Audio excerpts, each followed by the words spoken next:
All right, here we are, another Saturday Night Live at 7:02 p.m. Toronto time. And today we have the special guest sitting right beside me, Rana. So Hi, everyone. she will share her story. Go ahead. Where do I start?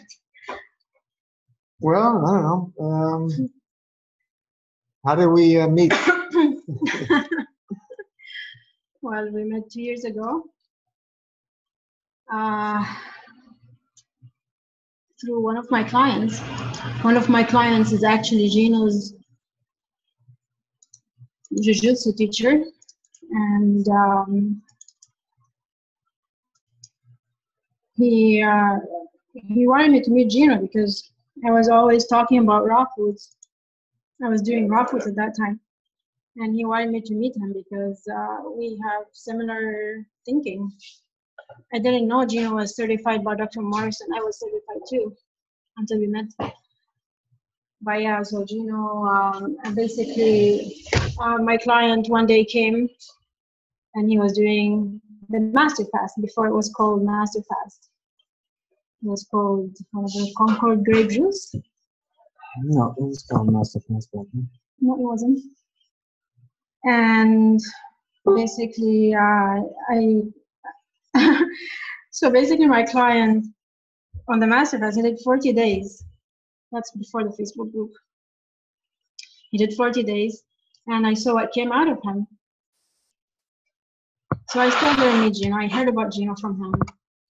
And then a few months after, he comes back and he's doing the 40 days master fast. And I said, okay, give me Gino's number. When I saw what came out of him in the colonics, I said, give me Gino's number because that's interesting. And he said, well, if you want to meet Gino, you have to come to my jiu-jitsu class. And I didn't want to go. So I went to YouTube. I said, somebody must have talked about this. And I typed Concord grape juice fast. And Gino came up. And this is how I met Gino on YouTube. So I messaged Gino, and my first message is still there, right? He sent it to me last year. So yeah, so this is how we met. And then when I spoke to Gino a couple of times, first messages and then emails and then on the phone, I knew that he knows what he's talking about. And he was also certified by Dr. Morris. So similar school of thinking. And the only difference was, I mean, I did believe in everything he said, pretty much, but the only difference was that he has way more experience than I do in cleansing and fasting and detoxing. For me, yeah, I talked about it and I, theoretically I understood it, but experience-wise, I had not much experience. I was still new in the field, like 5 years, or that was 3 years. Lots of skepticism, I remember. Yeah, exactly. At the beginning, I think I was like, I don't see the mucoid plaque, remember? And he said, you don't believe. I was like, I do believe. I was not happy when he said you don't believe. But then after that, I said, I stayed quiet and then just watched what came out of me on the master fast. So actually, I met Gino. He came to drop off my herbs. And we just talked for like 2 hours, I think. And then the day after I started the master fast, I already had my juice. I just was waiting for the herbs. And I did 108 days. That's maybe 2 weeks before we started the Facebook group. And that's it. The rest is history, right? Now, I guess you want to know a little bit about how I was raised, what kind of food we ate growing up, right? Yeah, whatever. Not that you care about that. So basically, I grew up in Saudi Arabia. My parents are Palestinians. I lived there for 17 years, and then we moved to Canada. So growing up eating Palestinian diet, more or less, which is stews with mainly lots of vegetables, but also some sort of meat. Meat is a big thing, lamb, but also there's some chicken and some fish, but mainly lamb. And always with a side of bread, pita bread, and white rice, almost always. And that was like the main meal. It was the lunch. Around 3 p.m. we used to have it. But anyways, lunch was our main meal, and then for breakfast and dinner, we normally would just eat whatever, like bread and cheese, pita bread and cheese, and some vegetables. So there's not much cooking, or if we cook, maybe some eggs or something like that. So it was like mainly home food, lots of good fruits and vegetables for sure. Well, we ate, sometimes we ate the junk food, but most of the time it was homemade food. The junk food was a treat, so sometimes we order pizza or something. We have everything there. We have Pizza Hut, KFC, and everything. Yeah, and then at the age of between 7 and 9, I was overweight for maybe 2 years only. And so I did turn to food for comfort since I was a kid. So I was overweight, and I was like, I was teased by other people for being overweight. And thinking about it, I don't know why I was overweight, but probably one reason was I know that I wasn't good in school at that time. As a kid, I was not good in school. I didn't like to study. There was no motivation to study, so I just didn't like it. And I was put down. I would say me and my older sister, we were not good in school. We didn't want to study. We wanted to have fun in other ways.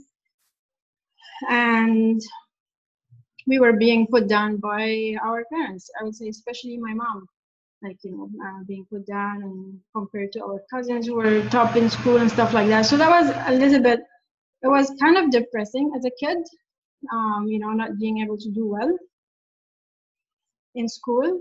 And I guess maybe that's why I turned to food for comfort. I don't know. But I did gain weight. And around when I was 9 years old, my mom got sick. She got breast cancer.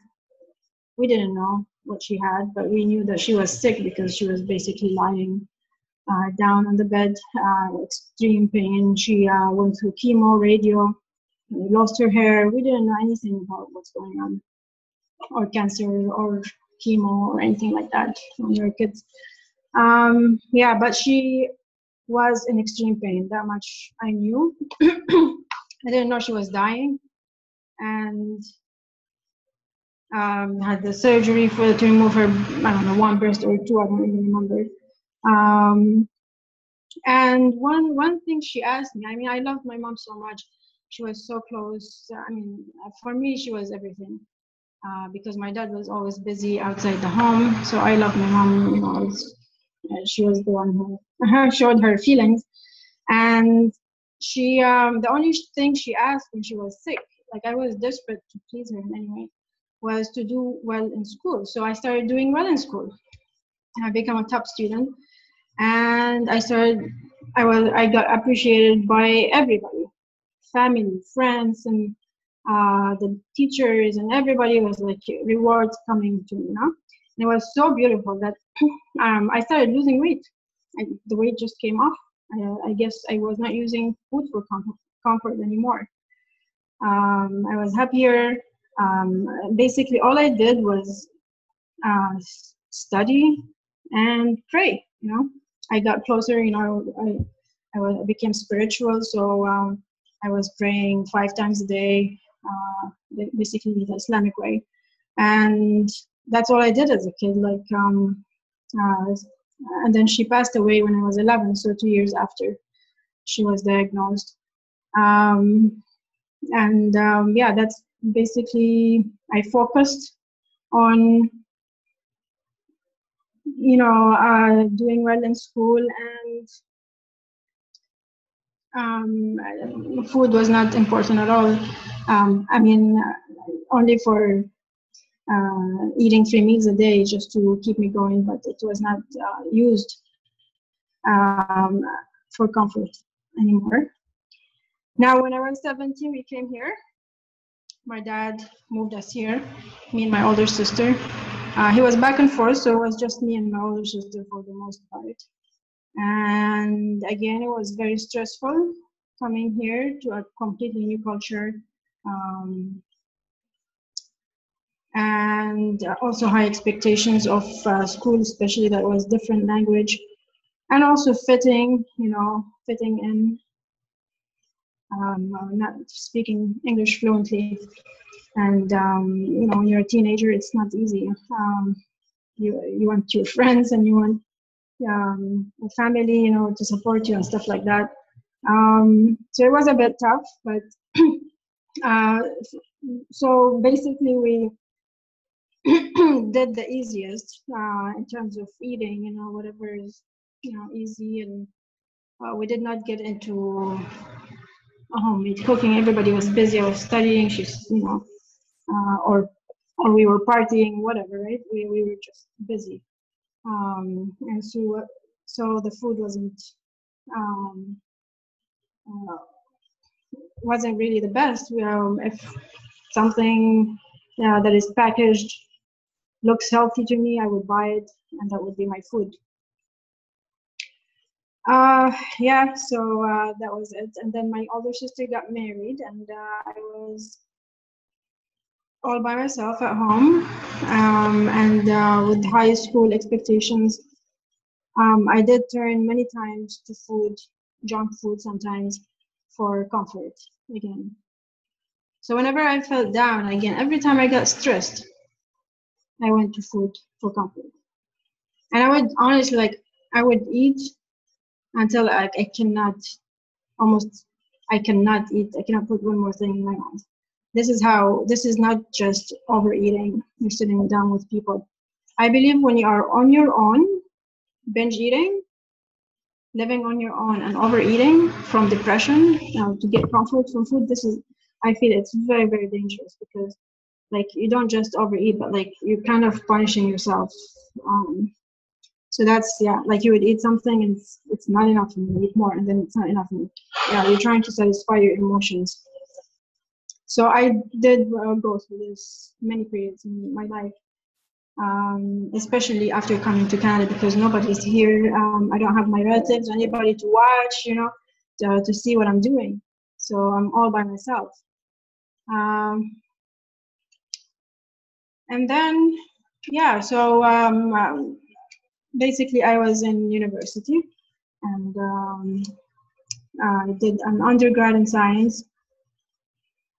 And after graduating, started working in fertility clinics. So I started working here in Toronto, and then I'm the kind of person who likes to be on top of things when I learn. So I was studying fertility, and I loved it, so I wanted to learn more. So I did my master's in fertility as well, and went to Italy, lived there for 2 years and a half for more training in fertility. And then came back to Toronto looking for a job in that field. It was kind of, moving from one country to another, so it wasn't easy. I got interested in stem cells at that time, and joined a lab. And as a graduate student, I was thinking to do my PhD in stem cells. And Toronto has some of the best stem cell researchers, so I thought, okay, so perfect. I like to study, and if I'm interested in something, I wouldn't mind, going for more schooling. So that's basically the last thing that I did before starting natural healing. So studied and worked fertility, and then the last thing was stem cell research. And it was very interesting. The projects were very interesting in stem cells, and Yeah, but they were all treatment based. They were all treatment based. Tissue regeneration, for example, making a new liver from, from instead of like transplantation and waiting for somebody to donate their organs, you would be able to generate the organ and from the person's own cells, so the same uh, the same genes, so there wouldn't be rejection and stuff like that when you transplant them. So tissue regeneration was a big thing, and of course lots of money, potential money in that, right? For medical treatments. I mean, people are, we're only getting sicker. Humans are only getting sicker, and tissue regeneration is a big, big thing. So that was very interesting, but it was treatment based. I didn't care much. I mean, didn't know much about how the power of nature and the body's ability to heal itself. So I was very interested, and I went through very stressful times in graduate school. Now with graduate school, it always depends on your supervisor. Some supervisors will teach you everything, like they want you to know the basics, all the basics, so that you can go on your own. And that's, as a student, that's I would say that's what we pay for, right? But some other supervisors, it all depends on their personality. Other supervisors are very like they will just throw you in the water, and if you can, without teaching how to swim, if you can swim, then you're a survivor, and some of them are successful with this kind of mentality. And if you drown, then it's you're not strong enough. And my supervisor for stem cells, although he was very famous and he had lots of money in the lab, so I can get money for doing pretty much all the important experiments, he was not into teaching me how to get things going. And that was very difficult for me to work with this kind of personality. And he ended up, for example, like he would put me on a high-risk project that is, it's a big shot, if it doesn't work and there's a high chance of it not working, then, as a master's student, because I started master's transferring to PhD, as a master's student, it's kind of very difficult to go through this, because you definitely do not want very high risk projects. Although there is bigger potential with high risk projects, there's a risk that it doesn't work, and as a student, you will not have results, especially as a master's student. Like if you're a PhD student, then or post PhD, then you can take high risk projects and play around with this. But as a master's student, it was quite tough. And he changed my project not too long ago. Sorry, I'm talking so much about my. I will come to the master fast. But yeah, so he changed my project, for example. I ended up, changing projects and stuff like that. It was very, very stressful for me. From one high-risk project to another very high-risk project. And I'm not prepared to defend any of them, because not enough experiments, because of the transfer of that, changing from one project to another, and you cannot defend anything as a student. And you will be, of course, judged by other people, by other supervisors in your meetings, committee meetings and stuff like that. But anyways, so that was a very stressful period for me, and it was Christmas time. I was home alone. My sisters were away, my younger sisters now, they were living with me, and they were all away. I was home alone, and guess what? I opened the cupboard. They have a cupboard in the kitchen full of junk food. I opened it and I started eating. I never eat this food, but I was down and I started eating that stuff. And every day I say, okay, tomorrow I'm gonna fast. I don't know why I'm fasting, but I was not into cleansing. I knew nothing about cleansing. I said, tomorrow I'm gonna fast. And it's addictive. So you wake up the next morning and you eat more. I kept doing that over and over. And it was like 3 weeks of, I was home writing a paper. And I got so stressed out, so because I'm not ready to write it. And I go to the junk food. And eventually, after that, after 3 weeks, it was the New Year's. And I said, okay, I survived this very, very stressful period, that, whatever I put in my body. And now I want to cleanse. Now I heard about cleansing. I don't know anything about it. So I went online and I searched, I think, cleansing or detoxification. And then all the programs would say, that was about 5.5 years ago, would say remove dairy, coffee, alcohol, and gluten. So I said, okay, I'm going to remove all these and see how I feel. Because I was inflamed, swollen, I was not feeling good, low on energy. So I removed these for 5 months, except for alcohol, I reduced it because it was social. And then after that, I still felt sluggish. I was still reading, and I came across the raw food diet. I was already buying raw nuts and stuff like that from the health food store, but I didn't know it's a whole diet. I was buying, these containers. For me, raw meant pure. So I was just buying them because, pure food. And then when I read about cleansing, they talk about raw food diet. I was like, how can anybody survive on a, no cooked food? This is crazy. But kept reading the testimonies, and they sounded too good to be true. So I was like, I must do this. I must try this. And that's what I did. So I did fruits and vegetables.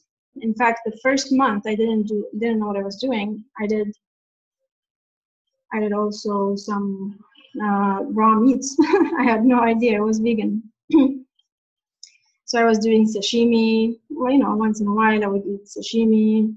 If my friend wants to go to sushi, or I went also to Lebanon the first month, and they have a famous raw beef dish that you would find in every restaurant as an appetizer. And so I basically ate that, and ate fruits and vegetables raw, and nuts and whatever they had in these restaurants. And when I came back to Toronto, I was like, okay, so it's. I kept reading. I was like, I understand now it's vegan, so I removed the meats, and I understand that nuts and seeds, I'm like, eating too much because I was eating too many. Also almonds, I would like finish sometimes a whole container of almonds because I wanted something heavy, but I didn't know that it's heavy. So I said, okay, fruits and vegetables only. And that's what I did. I did fruits and vegetables for, I think, 1 week or something. And then I detoxed from every opening in my body. I had mucus coming out of my eyes. It was like nonstop. I always had eye infections. In fact, I was almost blind as a kid. Had my laser surgery done maybe 17 years ago or something. Yeah, but my eyes are a big, I always had contacts, and I always had infections. Yeah. And when I started working in the labs, also straining my eyes with the microscopes, like I would sit on the using the microscope for a whole day. So much strain on the eyes, and started basically mucus non-stop coming out for maybe 3 days. The white of my eyes would be very red. And I remember when I went to bed these 3 days, my eyes were shut closed from the mucus, and I had to touch the walls to find the sink, to find the bathroom, so I can wash my eyes. I mean, I never had anything like that in my life, unless, only when I was very little. I had these kind of really intense eye infections. So yeah, this is what happened. So my eyes started releasing. I had a cough like asthma in these 3 days. I was coughing. It was more like an allergy, like I can't stop.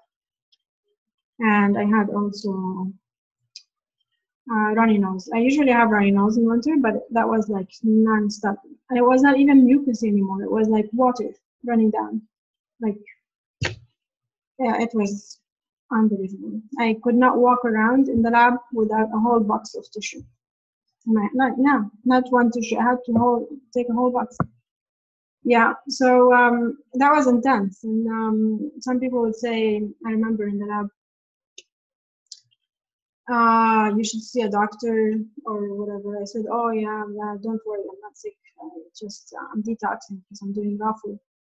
And they'll tell me, oh, I don't believe in that. No, yeah. I remember my supervisor was like, I don't believe in that. I was like, okay, you don't have to believe. I believe in it.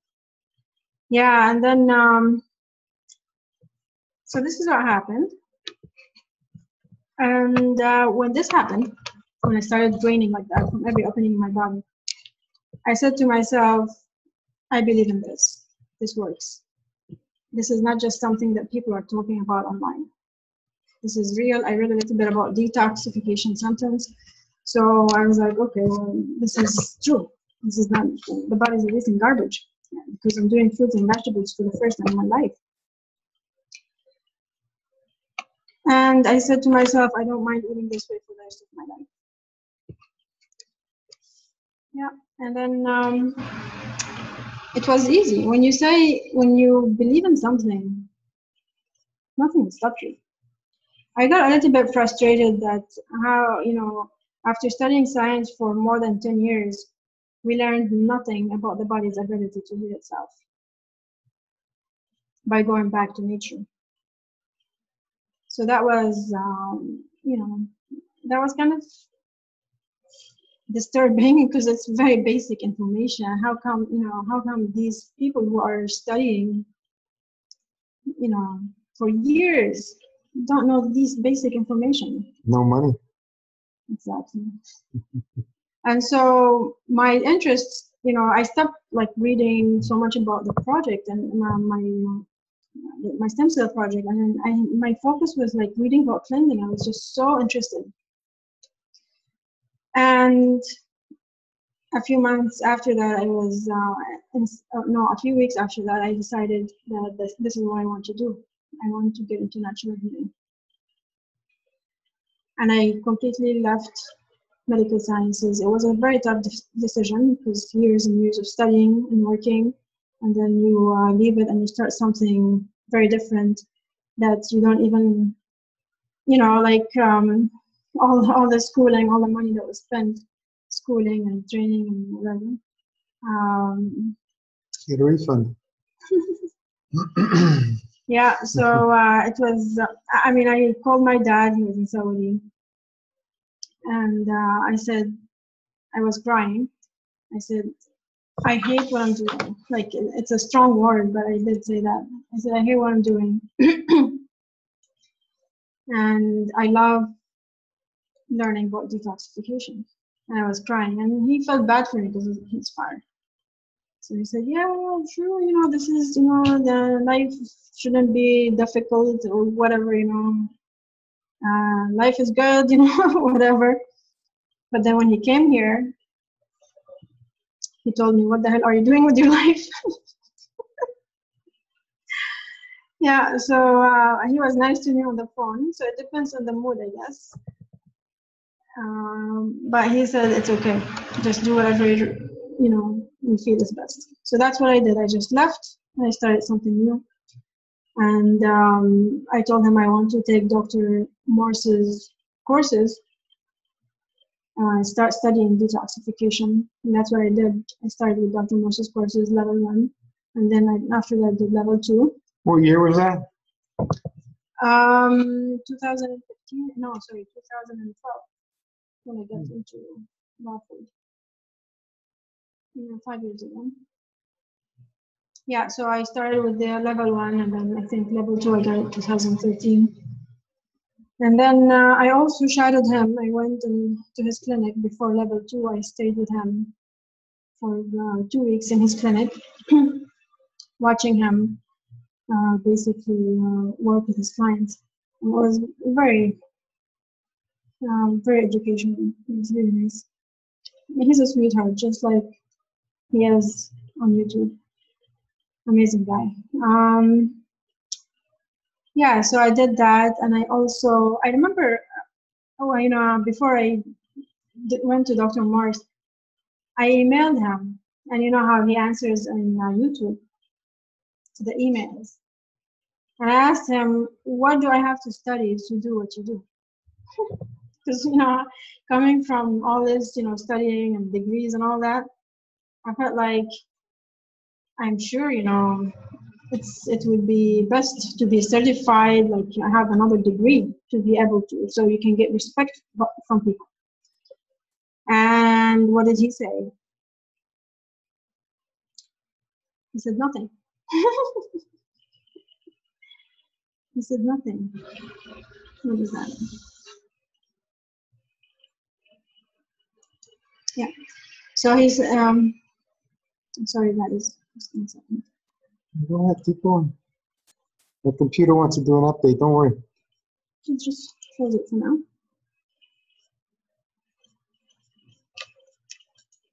Yeah, so he said,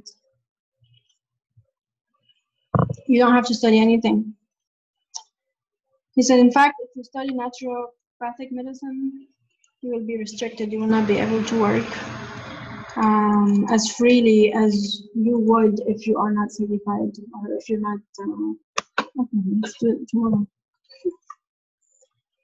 Yeah. Yeah, so let's. Yeah, that's what he said. He said, if you get certified, you become naturopath, you will not be able to practice as freely as you would without this certification because you have to follow guidelines.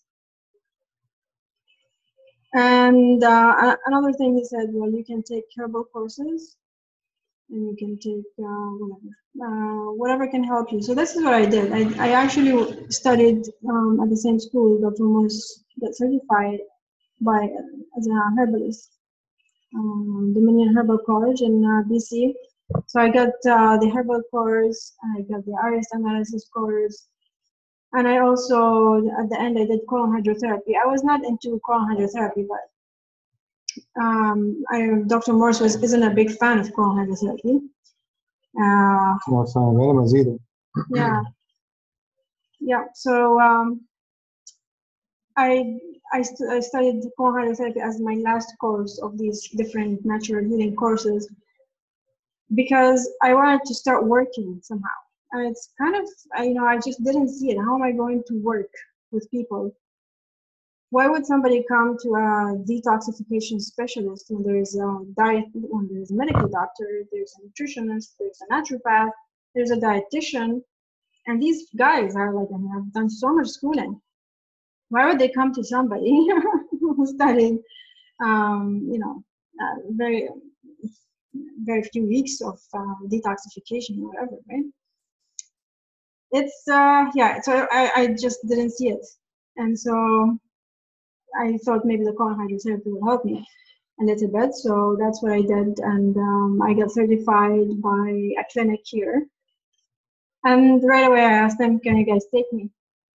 I wanted the experience, so they said yes. We can take you for the weekends. So I got, not the best hours, but I didn't care. I just wanted the experience. I changed my whole life, so why not work? I don't care working on the weekend. If I want something, I'm going to get it. And I said to myself that I will work for someone, even though if it's not the best place, whatever, I don't care. I work for someone for 1 year. And if I like it, because it's hard to know if I'm gonna like it, if I like it, then I will open my own place. And that's what I did exactly. With the colon hydrotherapy, I thought, you know what? Yes, I'm not a big fan of colon hydrotherapy, but I thought that when people see what comes out of them, they might be inspired to look into what goes into the mouth, right? So that was my way of talking to people about cleansing without being, I mean, without having a 5-year degree or whatever, in order to be able to share your experience with people. Yeah, so that's what I did, and eventually, after a year and a half in the field, working for someone, I opened my own place. I was ready to open my own place. It was perfect. And a few months after I opened my own place, I met Gino. Yeah, I opened in May and met you in August. So thank you, Gino, for amazing, amazing, amazing protocol. In fact, I would say it's like it's the most transformational thing I've ever done. Yes, raw food was powerful, very powerful, the detox that happened. And I believed in it big time, and I still do, as the optimal food. However, its massive fast is deeper. It goes way, way deeper in terms of cleansing the body, and just yeah, you feel it. You feel it. You start shedding stuff from years and years and years. The raw food. Who would ever thought I'd be a scientist? No, I was a scientist. I'm totally opposite. Yeah. How many papers do you have? Degrees? I have the undergrad and I have the fertility, the master's in fertility. In iridology? Yeah, and then the natural healing, I have the herbal, iridology, and detoxification specialist, and the pulmonary therapy. But these are shorter courses compared to what I've done before, right? I don't even have my grade 12 diploma. Yeah, but who cares, right? Yeah, you came up with a great protocol. Why would people listen to me? Well, because of the results. Maybe. Yeah. Yeah, and what else? I think that's pretty much. Yeah. So yeah, we met. I brought over her tincture she ordered, and then she jumped in right away on her journey. And I was getting ready to go to Italy for 3 years. He left the month a few weeks after. I left in September, mid-September, and bye-bye. And she was on her 108 days when I was in Italy. And then he came back. Your mother, wanted to be next to your mom.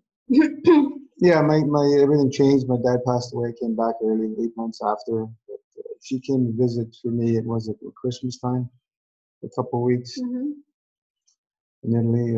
Italy was so much easier for me to be fasting and with the sea right by the home there and jump into the cold sea.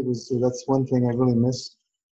Amazing. Anybody who lives near lakes, rivers, streams that are cold, jump in daily. It's very, very therapeutic. So she was on her. You finished your 108 days when you came here. It was not too long after you finished. Yeah, less than a month, I guess. Yeah. So for the past five and a half years, I did. Well, 5 years ago, I started with raw, and I knew 100% raw is the way. But then, you listen to, because I was listening to every raw foodist, and then people who have changed from raw and they started adding the cooked food, and I was listening to everybody. Low fat, high fat. Yeah. Paleo. Yeah, I was not too much into the high fat. I was a believer of 80-10-10.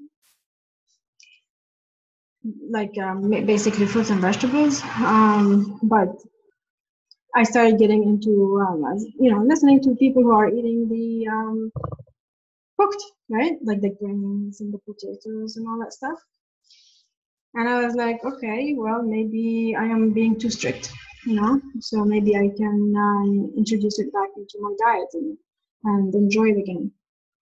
And I started eating it, and it doesn't feel good. I mean, and it's harder to control how much you eat when you eat the rice and the potatoes.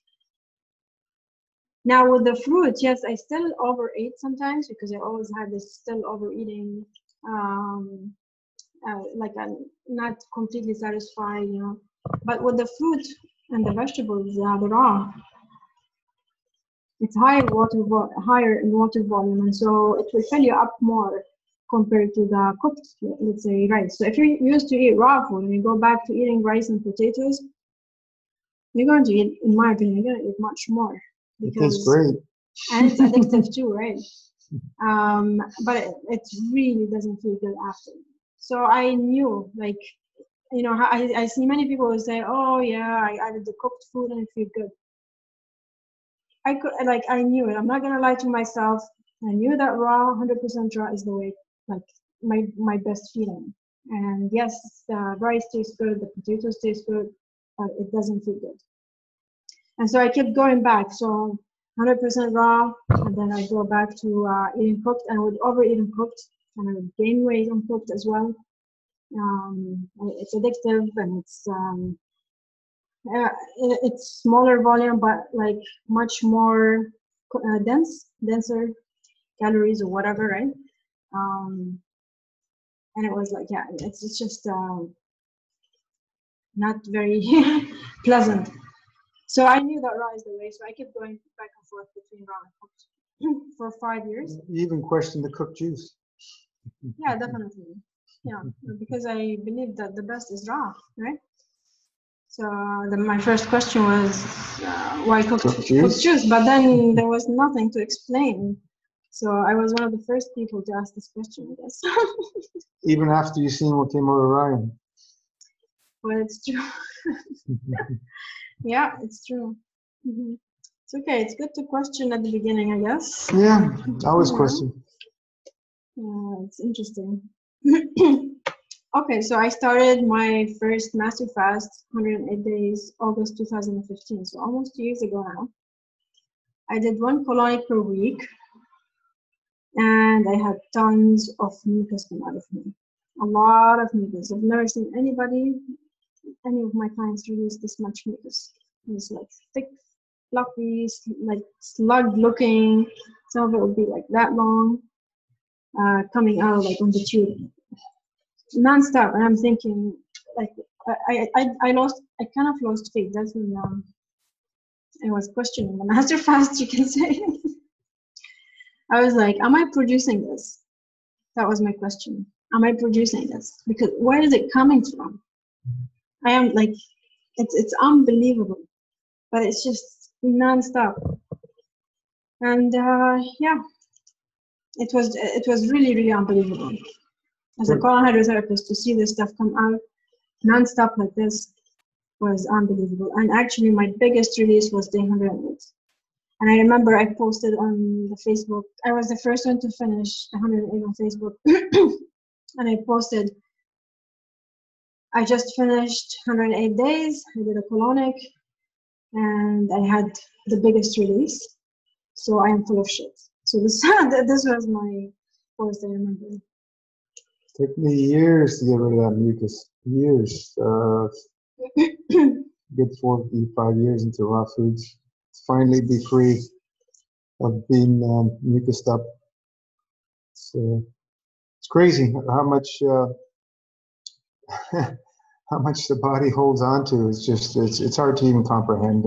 Basically, you're built on mucus if you're not eating the optimal food diet. Anything from that, you're building obstructions. Yeah. I was told years ago, before I think at the same time I started raw food, so about 5 years ago, I was told that I have a fatty liver.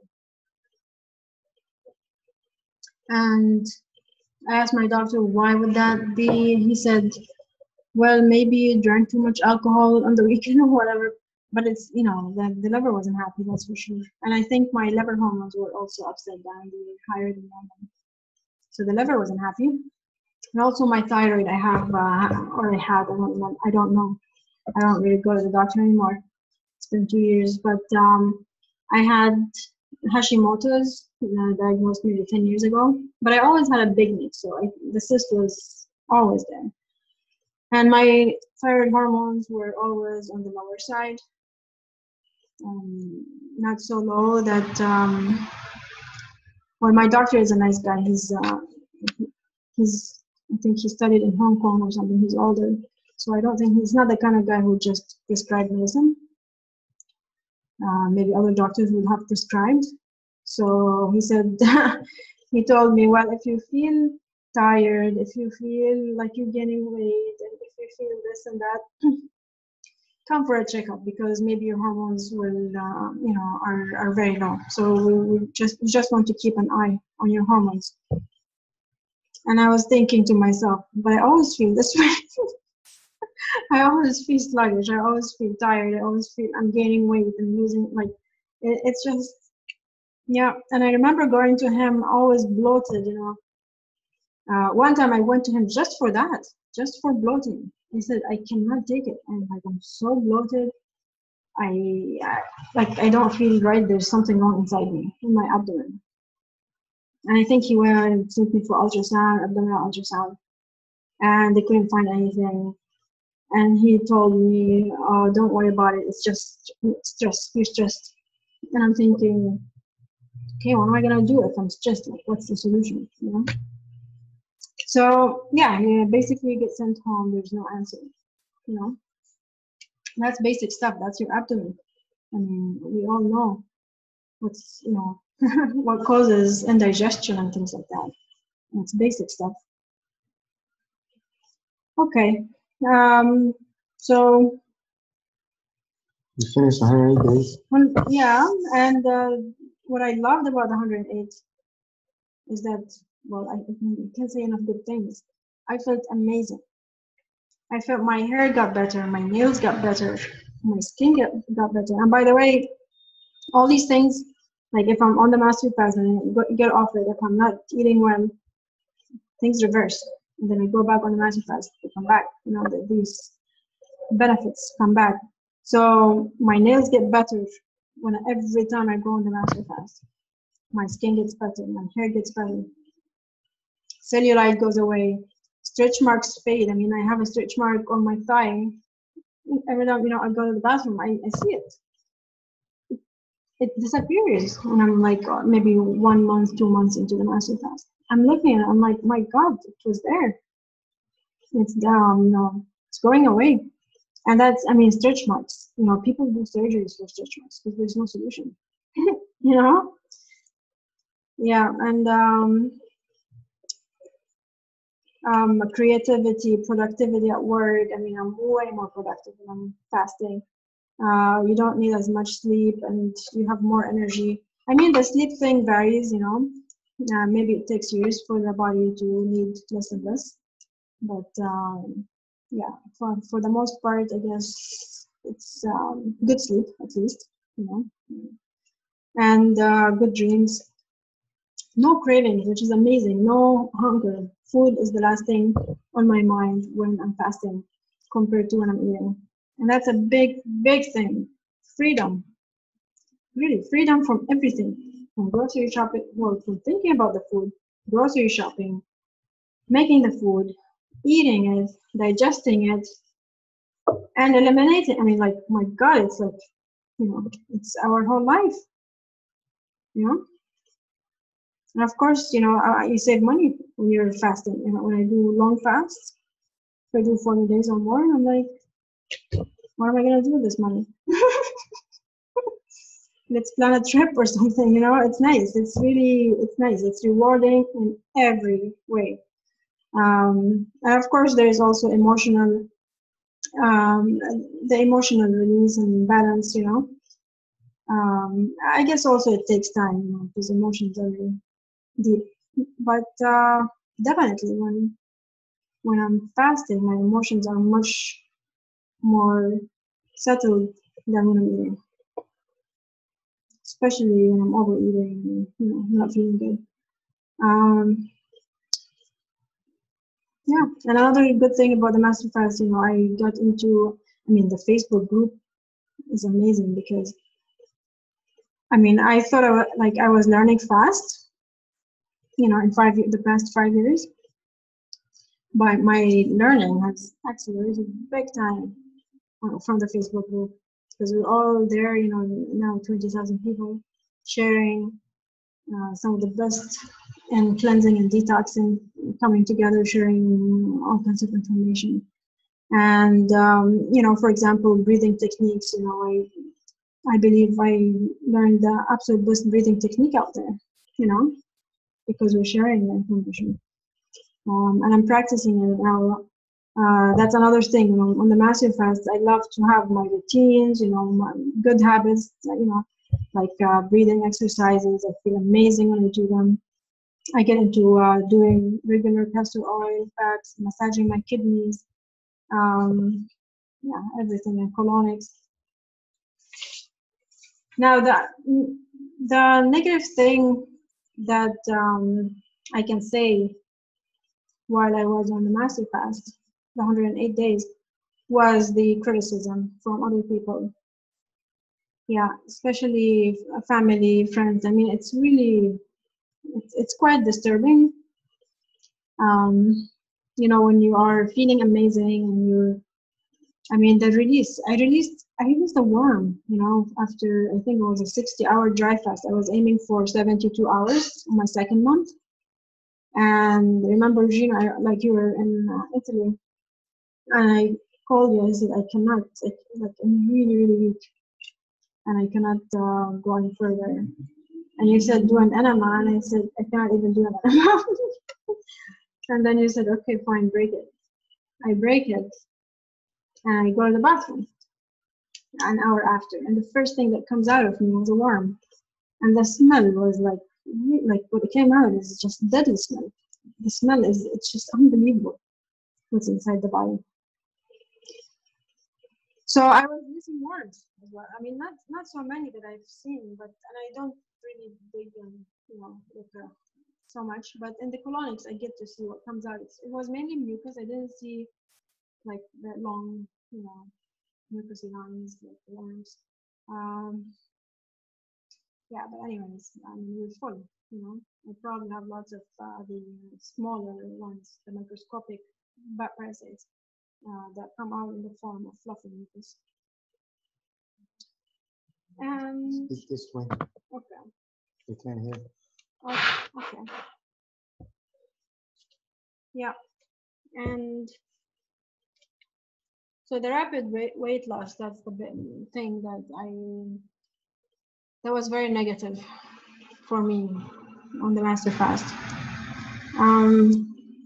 I guess, the first master fast, the first fast, when you lose a lot of weight, much value because I spend time, and you will learn on your own how to deal with it. So the first one is the hardest, and also for them to learn how to deal with it as well. But then the second fast, nobody talked to me, like much less criticism, and also I reacted much better. And also I reacted much better to the criticism. Okay, so then post master fast. So after my first master fast, what happened? Well, the good thing is that it was very clear to me that food is a big addiction. So I learned that very quickly. Very quickly. I started listening to all breatharians. I wanted to know how they do it. I pretty much, that's about a year and a half ago, I watched every single breatharian, semi-breatharian out there on YouTube. So in order to understand how they do it, because I totally relate to their beliefs that food is not necessary. It's not necessary every day. It's very difficult to convince people to fast. Never mind give it up. Definitely, and that's why you go crazy because it's such a fast decision. You don't need it, but at the same time, am I ready to give it up? So you binge eat. I binge eat because I'll say, okay, this is the last time I'm gonna eat this food ever. Of course it's not. It doesn't work like that. At least, I don't know. I mean, yeah, I think it's best to do it slowly, to give it up slowly, rather than to completely give up your food all of a sudden. Although it does feel best to give it up completely. It's just your your mind is still, catching up, and I think it takes years for that. We're doing everything opposite to most people out there. Everybody's looking for addition. We're looking to subtract, including your diet. No calories. Reduce. Calories, another bull crap. And we don't pay attention to that garbage or any of the sciences that are not in line with what's being available in nature right in front of our eyes and what happens in the universe. It's completely different than what's written on paper by white jackets. So we focus on things quite a bit different. We don't even tell people to drink water ever again. How many people are doing that out there? It's pretty interesting. Yeah, everything of course, lots of new information, but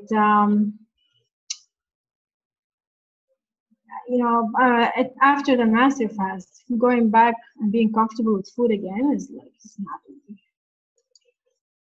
Yeah. If that's what you believe.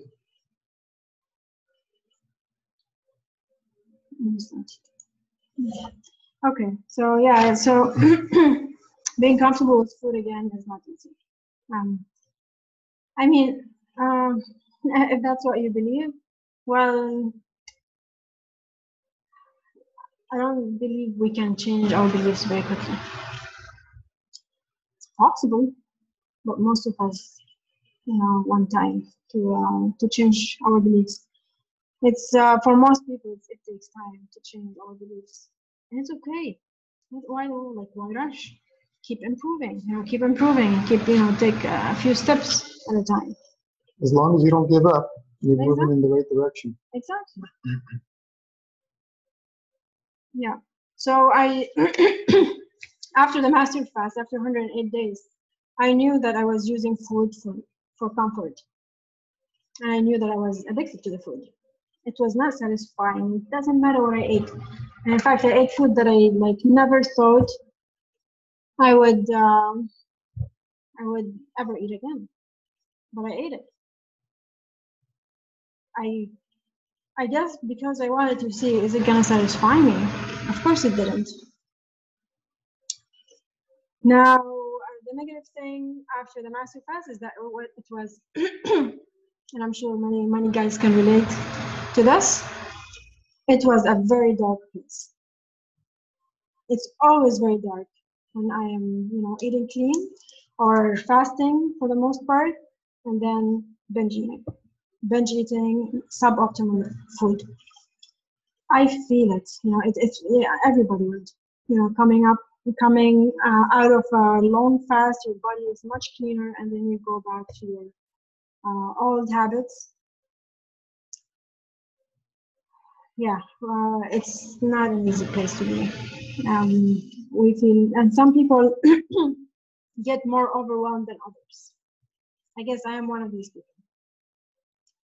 When I fall, I feel down. So other people can get up and, okay, it's not the end of the world. But for me, when I fall, I fall. And I'm sure many people are like this as well. They feel very guilty for falling. Okay. But yeah, I'm sure everybody knows what's the optimal and what's suboptimal food. So the optimal food would be fruits and vegetables, raw, and if you want cooked. Best to stick, of course, to mucusless, which is most fruits and vegetables are, Now, everything else is pretty much suboptimal food. And it's, if you want to learn more about how to break your master fast properly, please read it in the protocol because we have written it in detail.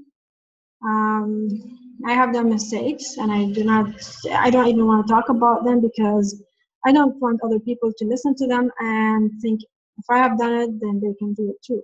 Because we tend to do that. When somebody talks about their mistakes, it's best not to, not to go there. Just learn your best, learn about the best way to eat and do it.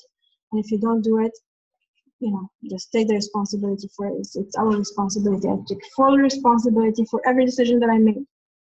I would not, and I would never point fingers at the fast.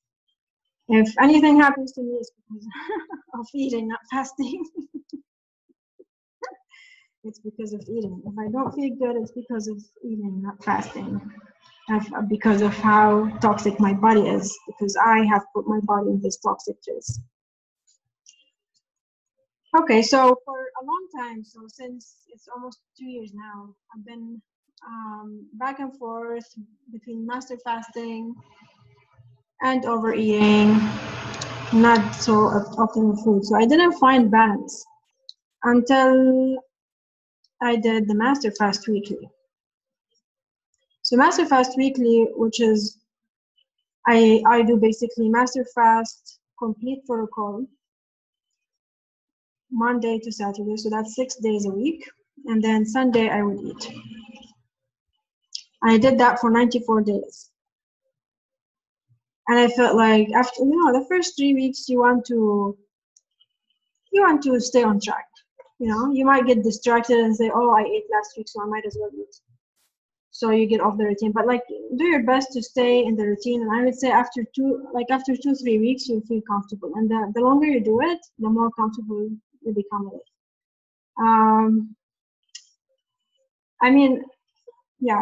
There are great things about the Master Fast Weekly, and that's you start feeling everything you're eating.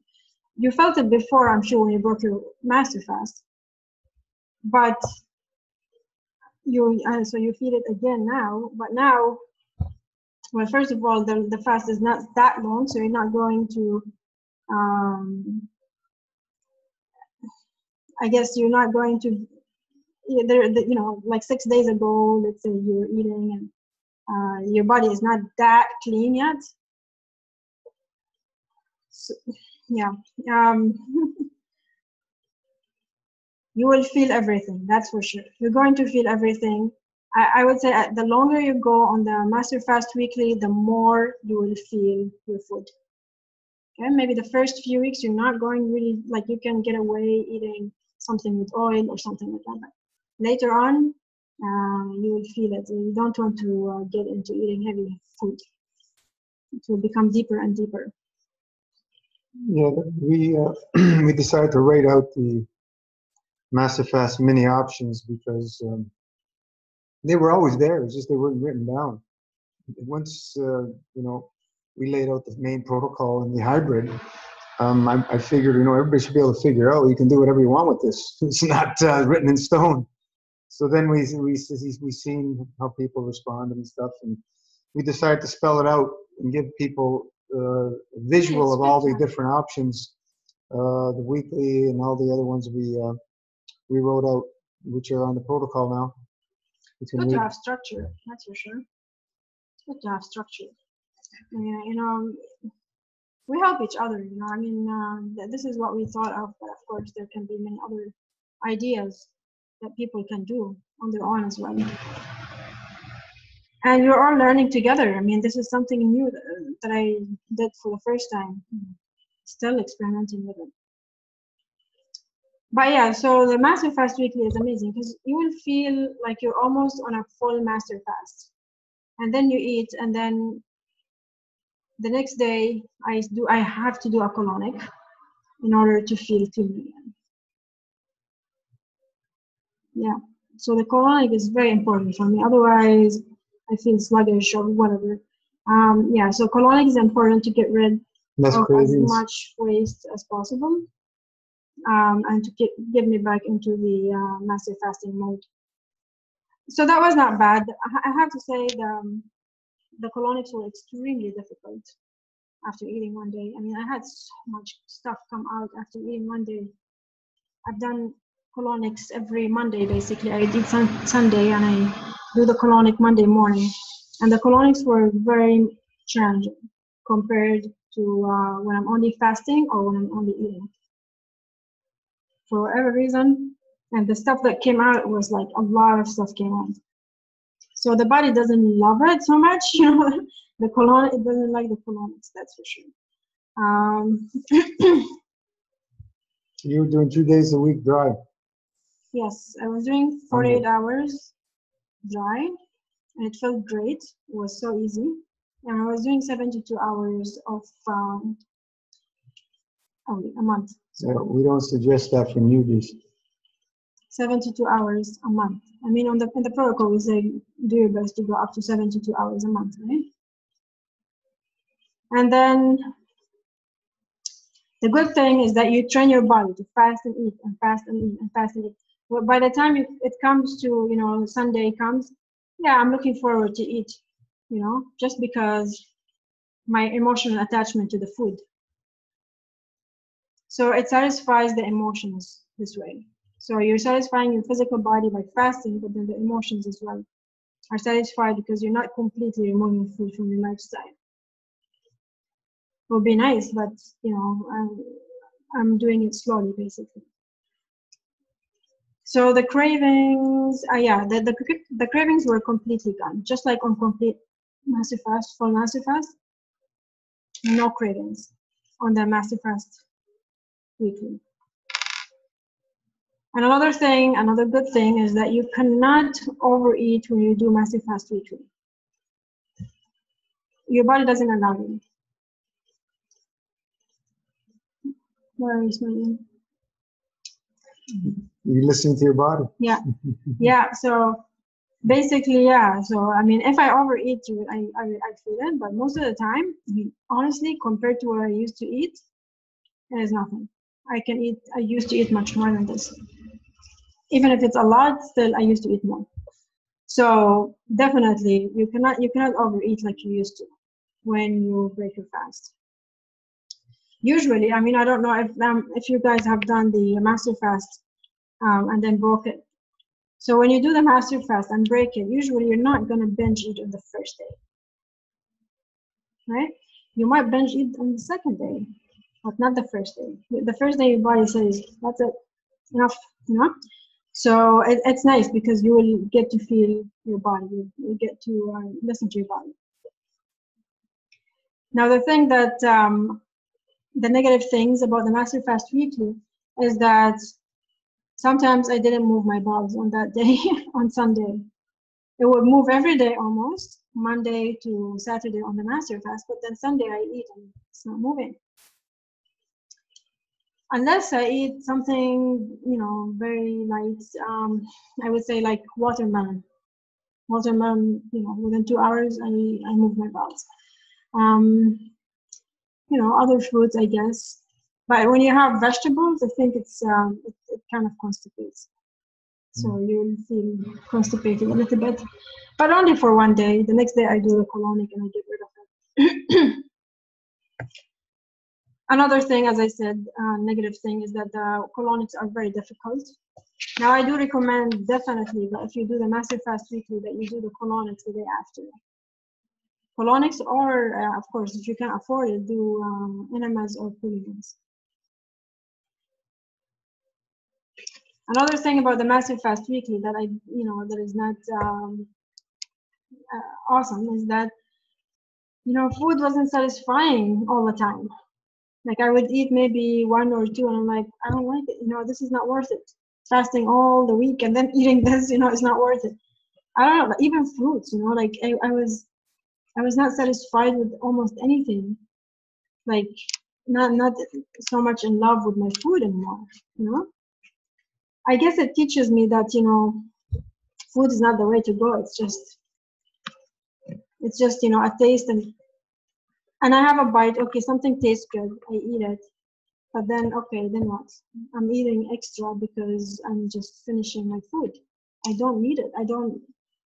Yeah, a friend of mine a few weeks ago reminded me of the Romans. They used to have the vomitoriums when they had their feasts.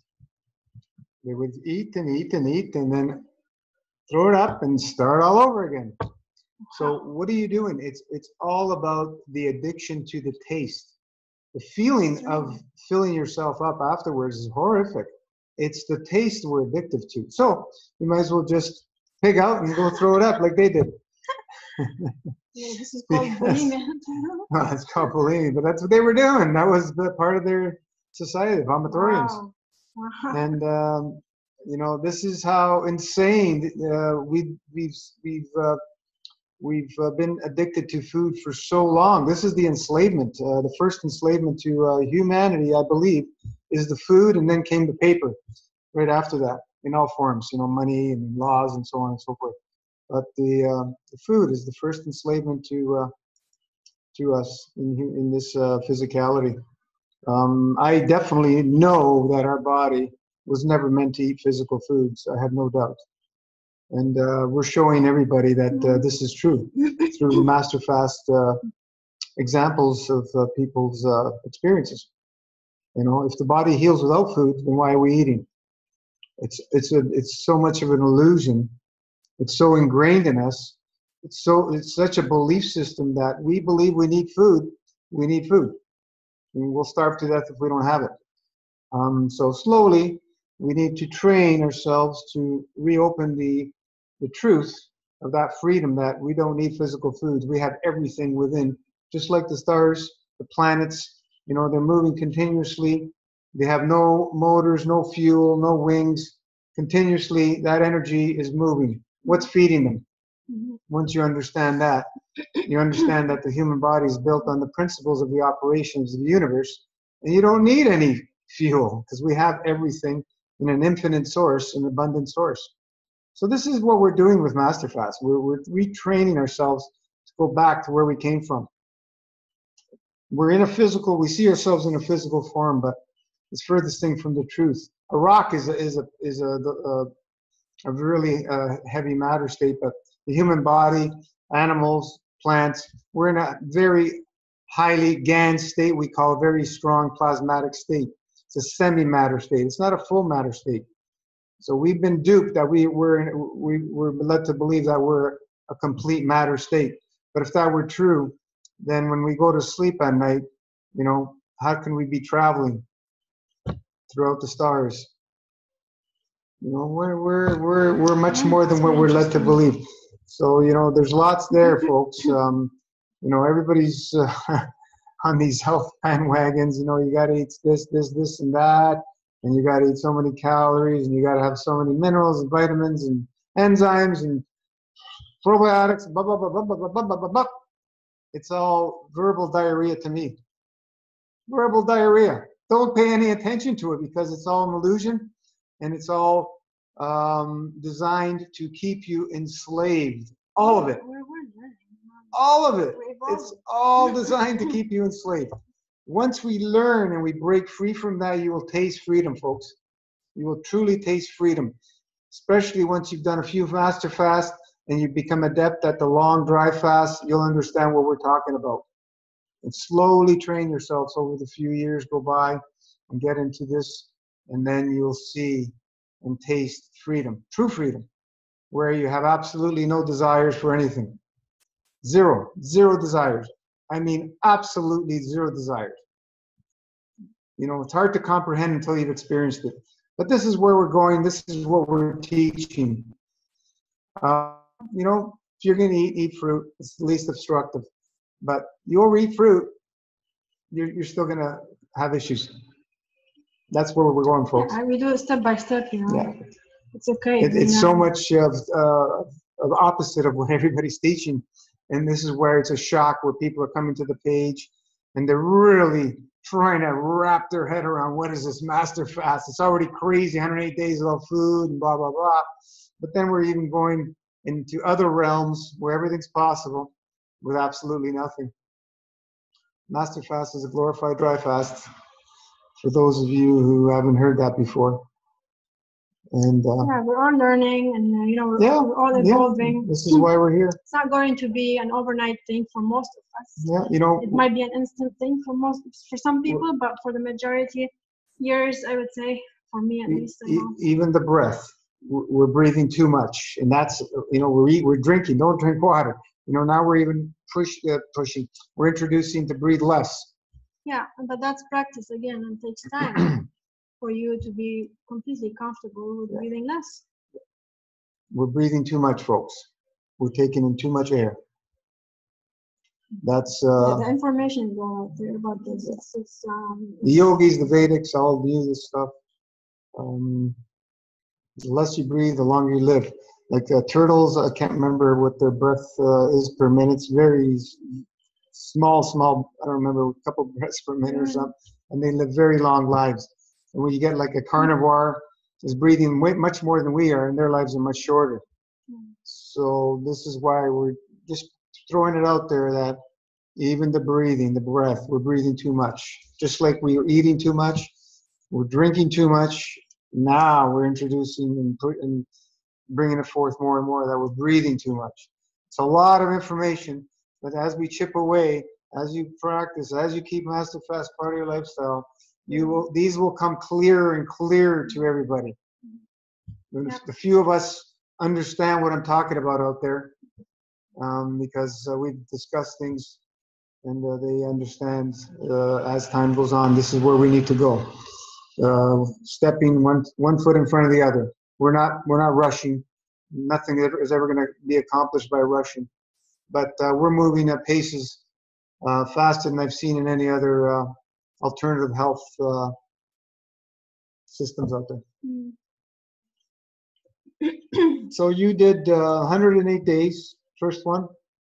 You did the second 78 was your second full Master Fast. Yeah, I was going for 108, but and then oh yeah, you broke it because I did a very powerful herb that is antiparasitic,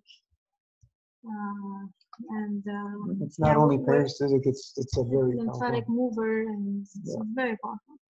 And for the first time, Gino gave me the protocol, but he hasn't done it himself. I actually did do it. I did do it. I found my paperwork from early 1990s that I did do it. I completely forgot about it. But you are eating. So this protocol was running for people who are eating. It was like 75 days into the fast. Yeah. And I was doing a thing at that time. I was doing like 3-day dry fast a week around the end of my that fast. And my goodness, I was releasing like non-stop liquid, like it was thinner. And it was non-stop, and the smell was like extreme, and it was a lot of stuff coming out, and 30 minutes I remember sitting on the toilet. I think I finish, I get up, I have to go back, like I can't even leave the toilet, for 30 minutes I remember, and I was like, what is going on? But I didn't even relate it to. I told Gino, I think you were in Italy or something. And and I told you I don't feel anything, because he told me it's very powerful. So I said, oh yeah, I don't feel anything that day that I took it. And then I take it the next day. So I realized I had this kind of non-stop release at night, but I didn't relate it. The next day I had the same thing. And I was like, okay, so the only thing different is the herb.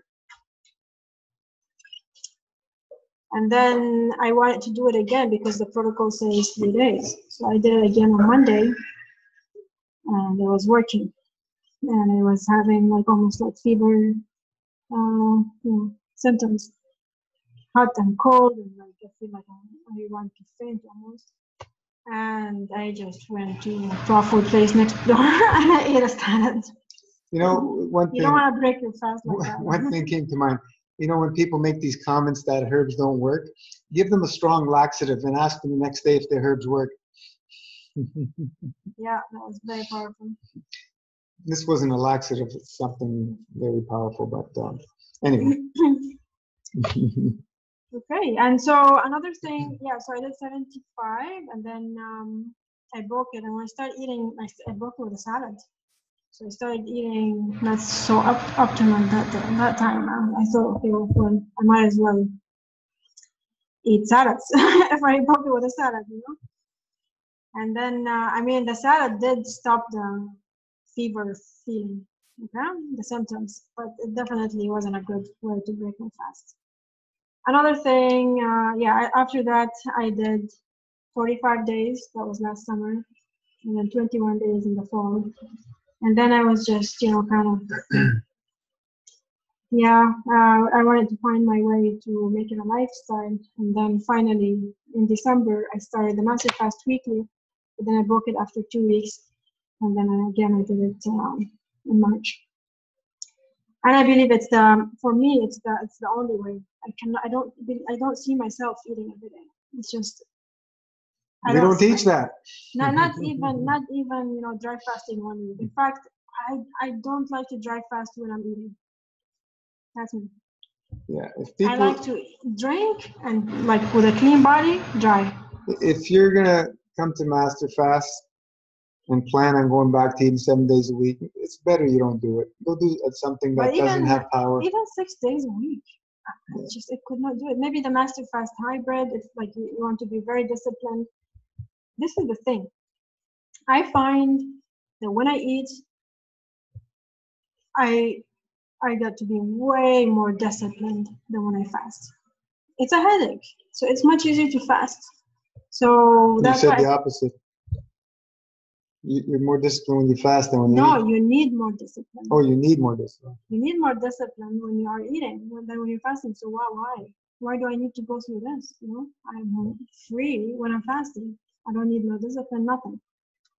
When I'm eating, I have to watch everything I eat. So I'd rather just fast because it does feel better, anyways. I mean, I can tell you, if fasting feels better, even with Massive Fast Weekly. Yeah, the food is nice, you enjoy the taste and this and that. But fasting, I'm not gonna lie, it does feel better than eating 1 day a week, even 1 day a week. So another thing I was saying that sometimes I felt tired. So this is one negative thing about that Massive Fast Weekly I didn't share. So sometimes I felt tired after, like I felt like I want to go to bed early on the day I eat. That's Sunday. Another thing is, yes, it's nice to think about food and be creative. I like that, but you know what? It does take time. It does take time. From me, I would rather put my time somewhere else, not on food. So sometimes I go to YouTube and find recipes and stuff like that, and I spend like an hour or something. I would rather put my time somewhere else. Yeah, if you look at some of the raw food recipe gurus out there, a few of them, there's some of them they're very inflamed and they're eating like crazy. They're eating all raw. You can see how inflamed they are. Especially the fat, I guess. Yeah, so it does take time to even be creative with food. Yeah, it's nice to be creative. I mean, I love to be creative. It's just it takes time, and I would rather put my time somewhere else and my creativity as well. And then preparing the food on Sunday,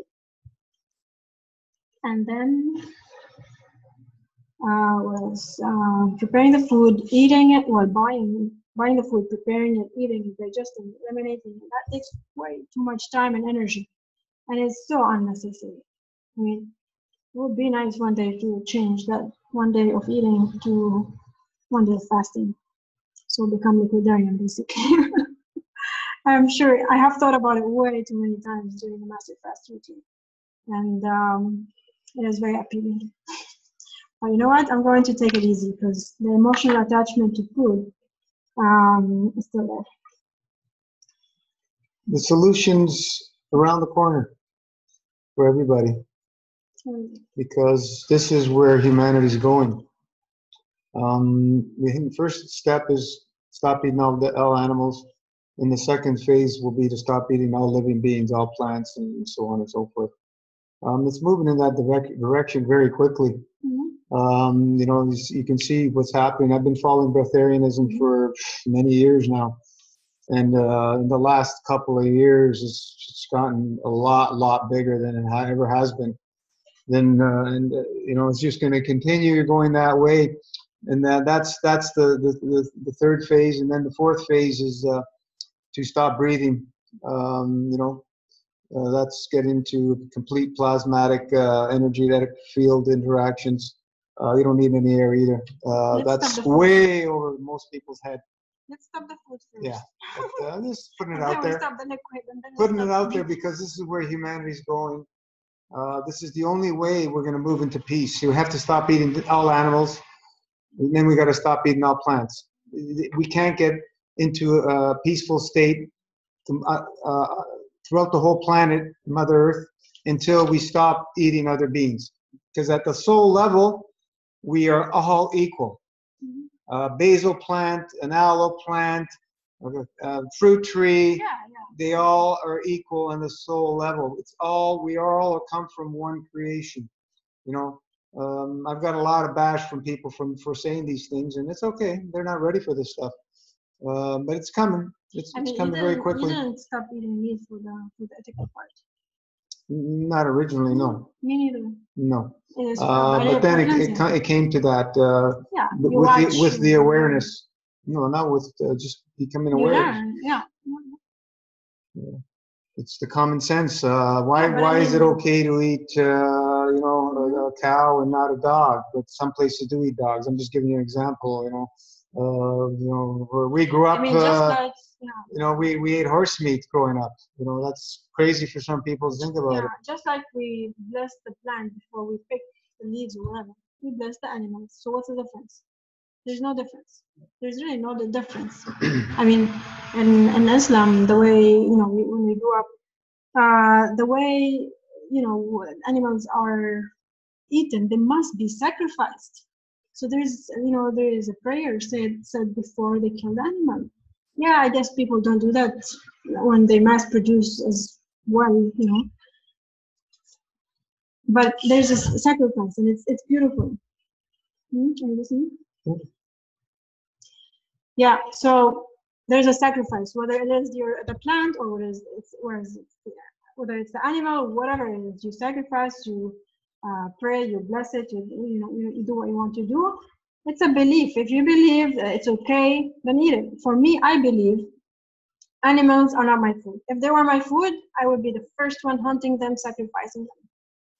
But I don't believe they're my food. I mean, guys, I used to work in labs. I used to kill mice with my own hands. I mean, because I believed that was the right thing. Not because I'm a bad person, but I believe that's okay. And you're taught this way, and you're taught that's okay. So, I mean, if I believe this is my food, then I'm gonna eat it, But if I don't believe, then that's the only reason I don't eat animals. It's not my food.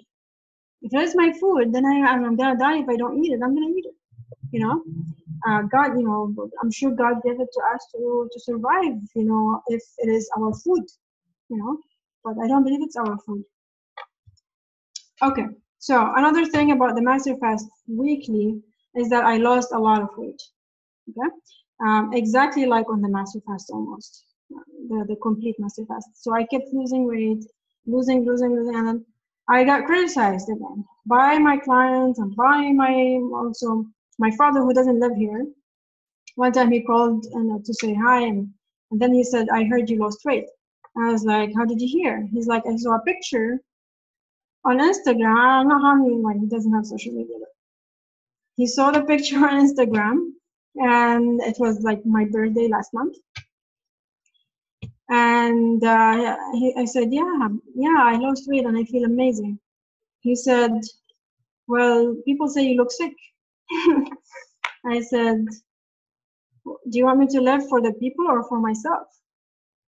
And he's like, "Yeah, I know, but yeah, you look sick, blah, blah, blah." So it's really, I didn't think that this bothered me so much until I was talking about it.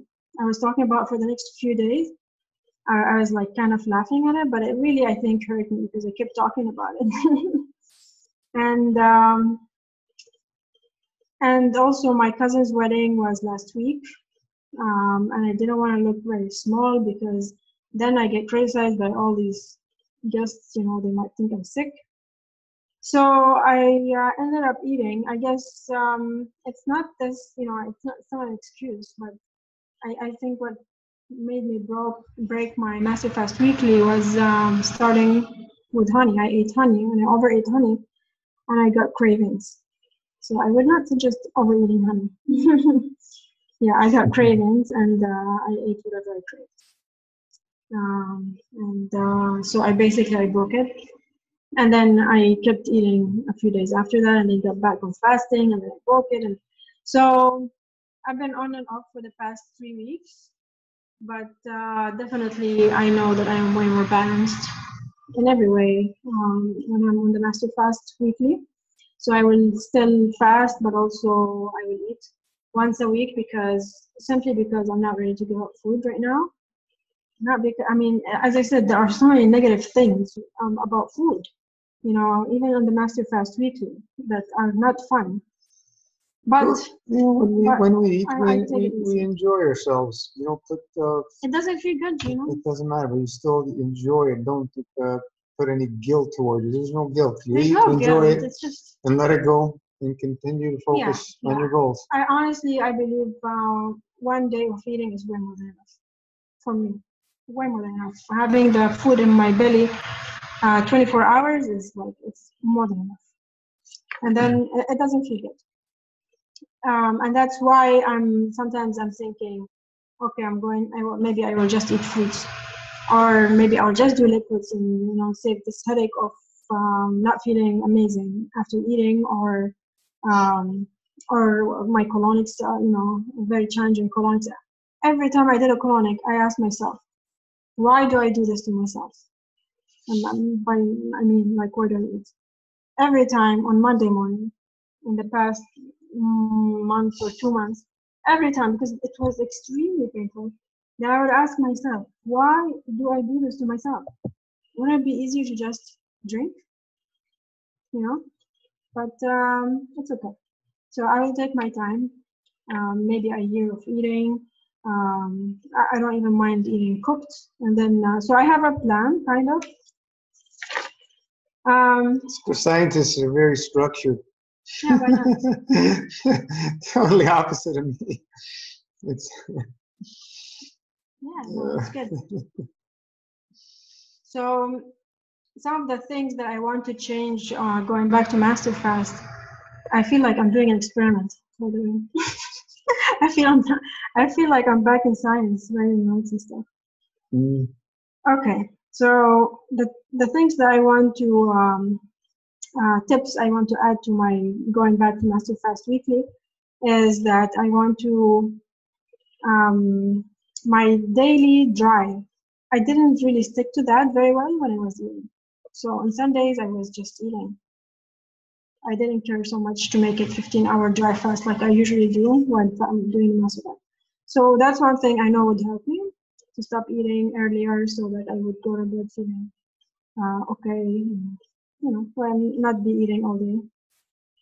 Another thing is avoid salt, because I did do some black olives, that amazing black olives that I raw black olives from Greece, Klamata. So they were basically just sea salt and water. This is how they were preserved. I washed them from the sea salt a couple of times, but they were still salty, and they were kind of addictive. So I would definitely remove the salt, and I would definitely remove the fats as well. Well, I didn't eat fat at that time, but it's good not to have the fat. And what else? That's another one. A very important one is towards the end of my master fast weekly, I decided that I do not want to eat anybody's food.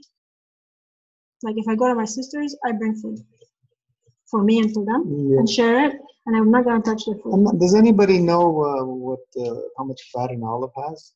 I don't think they're really high, because all the olive oil comes from the seed. We were having these sun-dried olives in Italy. Tree-ripened sun-dried olives. Tree-ripened sun-dried olives. They turn black in Italy. Oh man, they're amazing. And you don't have much issues with them unless you really go crazy on them. But they were amazing. Best olives. Salt, they have no oil. Perfect. Best olives I've ever had. They're fruit. I don't think they're nearly. I had them in Sicily years ago with my dad. Just amazing. Sicily? If you guys can ever find tree-ripened sun-dried olives, try them. Yeah, but I mean, also depends on I think, farmer to farmer. Remember, we got different ones, and one farmer had really good ones. Yeah. We even found some trees along the streets. There was a few different varieties. But they were very astringent. Yeah. I guess that's why people wouldn't touch them. Otherwise, they would be gone. It's, Okay. Yeah, so another questions? thing is prepare your own food. I would really, really, this is very important. Once you start eating outside, like restaurants and some other people, well, other people's food, I guess, is okay, but restaurants, once you get into that, raw food restaurant, it's not nearly as clean as your own food. Because remember, we don't eat oil and salt, and it's mucusless and all that stuff, right? So keep it clean as much as you can. Otherwise, the cravings come back and indigestion and all that stuff. Yeah. Yeah, and then another thing I want to do is have more fruits. Make sure that I have lots of fruits because I do want to move my dog. So I make sure that I have enough fruits when I'm eating. Not, fruits and then big vegetable meal. Mango season. Yeah. Yeah. So my long-term plan, if anybody's interested, is a few years. Because why not? To go to completely, let's say, giving up food. A few years. So I'm going to start with raw and cooked. I don't mind. If I want baked sweet potatoes, I'm gonna have it. But of course, always at least one fruit meal a day. When I'm eating. Yeah. So mucusless, raw and cooked will be the plan. And yes, I didn't mention this, but another thing that I want to improve in the MasterFast weekly this time is to do less dry fasting, like less hours. So I will be doing my daily, which is 15 hours, and then weekly, instead of 48 hours, I'm going to go down to 24 because that's where I lose most weight on a dry. And I don't want to be criticized. I want my body to take its time to cleanse, and it's a lifestyle. It's not like I'm going to do it and then stop and go back to eating. So this is why we tightened up the protocol after these couple of years of watching everybody's experience. People were pushing the dries way too much in the master fast, and this is not what we teach. You push your dries when you go back to food. On the master fast, especially if you're new, you stay on the low side. We had quite a few people who tried to really push the dries, and a lot of them, they disappeared. We never heard from them anymore. They couldn't finish go the distance. And this is not a race. It's structured very well. I put a lot of time and effort and experience and many teachers to come up with this protocol. It didn't come out of thin air. It's 27 years, and we're still working on it. This is the beauty. This is where we're still learning from everybody's experience. It's amazing. So we're making it to bulletproof. Basically, is what we're aiming for, to make it a bulletproof system. We do our best to yeah, a few people weren't drinking enough, and they got backed up, and they couldn't keep anything down anymore. They started getting heaves. They were so plugged up because they're just so dehydrated. They're not drinking enough fluid to flush out what the body's loosening up. And you don't want to go there. It's not a good feeling. And this is, anytime you hear people say the juice is too sweet, you know they're not drinking enough, they're doing too much dry. Right off the bat. Those are the two signs that, that they need to be drinking more, and then more enemas to wash. That's another crucial thing. So, we know what's going on. We have it all laid out from all the experiences. So, this is why we can help so many people, because it's all about removing obstructions. And once you remove those obstructions, the magic starts happening within the body. Not before. Yeah. So the first year, I'm thinking to raw and cooked mucusless and decrease my master fast weekly, so that's not everyday eating, and decrease my hours of dry fasting, so I don't lose weight too fast, because this is a lifestyle, right? So 15 hours a day, 24 hours a week, 48 hours a month instead of 72, and then 72 at the season. And then next year, so after a year of doing this, my plan is to go further and increase the dry fasting hours. And I'm thinking also to also go further with my diet. So instead of eating raw and cooked mucusless, I want to do the raw mucusless. So that would be lighter. And then the year after, I would like to get into mono fruit meals rather than having the vegetables. And also, of course, increasing my dry fasting, because the whole the aim is to eventually go food free, but first go liquids. So food free, and then liquids, and then liquid free, and then sorry, plasma nourishment is what I call it. Anybody got any questions?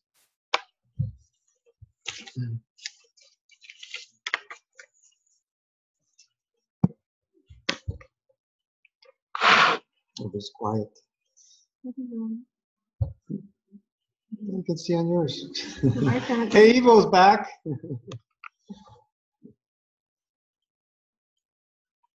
Hello, guys. Hey, how was your trip, man? Good. I'm back now. I've been back for a week and a half, so now I'm on the same time, so I can check in with you guys on Saturdays again. Where are you now? In Texas? Yeah, in San Antonio. Awesome. Yeah. You had some fun over there with the with the king of fruits. Yeah. Sometimes going durian mono mealing for 5 days in a row in coconut water. Yeah. Sometimes. Yeah. Awesome. It was fun. Yeah, I checked in late to this conversation, so. So I was hearing, Rana, what's been going on, I guess, and how the changes you're going to make. And, I felt, when I did my 108 that I was pushing, like when I did the 72 hours on day 90 something, I was so depleted and I had to up the juice. And I did have an instance where I did feel the juice was too sweet. It only happened 1 week where it was maybe, I don't know, a few days where it felt that way, That's your drying out, yeah. Yeah. So that I can resonate with that. That happened to me. Yeah. You just gotta, those days, we anybody new should be drinking about 2 liters a day, plus the little bit of tea. That will keep that at bay. Unless somebody's really, really overweight, they may need to be doing more. But as we're seeing, the waist drops off pretty quick. Average is a pound a day for most people, up until a point. So we just let it ride out and pay attention to what's happening with people, so we can help them get through it without too much difficulties and challenges. We got Janelle. We got a few people on today. Alio, Sandy. Bernie, do we know Bernie? So many people, man. Nina, Kelly, Darcy, Mark, Sandy, Suzanne, we spoke earlier. Everybody's quiet today. What are we at? 1:45. How is your diet, Evo, now? Is it different now that are you eating more? Yeah, now, well, aside from that month in Bali where I was going to the raw restaurant, and have some non-optimal, nuts and in the dressings and stuff. Now that I came back, I wanted to try the Hass avocados, which I didn't have access to for 5 months. So I didn't eat any avocados. So I only ate, durian, which is 25 to 33% fat when I get it, which is quite a bit. But I'm eating average 2 meals a day. And, but, I was raw before I started it. And, but, like I said, I'm 2 kilos or 5 pounds heavier eating 2 meals a day than before. And before, it depends. I was kind of like sometimes 2 meals and a lot of juice, sometimes 3. I wasn't, now I'm doing 2. Every once in a while I'll do 3. And if I had when I was traveling, when I had a really big durian meal, then that was enough one big durian meal for the whole day. But missing the coconut water now, the fresh coconut water I was having every day. You still doing your weekly dry? Yeah, I'm doing the weekly 24. I want to start pushing it. I'm doing the weekly 24. I haven't done more than that as I've gotten back to eating. I've just been doing weekly 24. Now's the time when you're eating. Yeah, definitely. So yeah, I'll be pushing it. But yeah, been doing religiously the 24. Awesome. Yeah.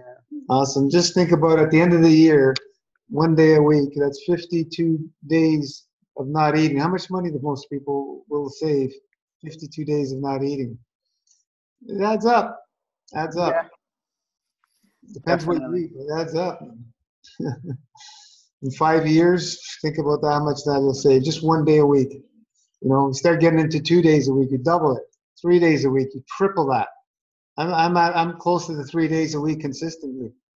You know, sometimes I go to 2.5, but 3 days a week, 3 days a week, 3 days a week. No food, no water, no liquids, no nothing, just air. And was the last week I skipped because the week before I did 7-day dry for the what do you call it, the season, and then now I'm back on a longer dry again. Kind of a semi. I took a very, very small amount of liquids for the past couple days, but I'm going to continue. I continue challenging myself. It's no fun being in the same stagnant, boredom routines. You got to challenge yourselves, and this is what we're teaching in the realm of where everything's possible. Just keep challenging yourselves. When people start saying that this and that is extreme, they're just that's their belief system and that's their reality. We're showing people that everything's possible. We're a whole new breed of doers who are showing and what's possible. Well, our belief systems are changing. Mm-hmm. So other people's belief systems are still the same. And It's, they see us as extreme and we see them as extreme because the beliefs are so different now. Yeah, you know, it's like the Iceman. He's got 20 some odd world records showing him what's possible with, you know, going to extreme cold and extreme heat. He's got running a marathon in the desert and running a marathon in freezing cold in shorts. No water, no nothing. Climbing mountain with no oxygen mask where everybody else has masks and equipment. He's got so many records, like, you know, we're everything's possible. You know, I'm not saying that we need to go to those extremes, but you need to understand that all the limits that were set were programs, and those programs are fiction. That's all it is. There's no limits, folks.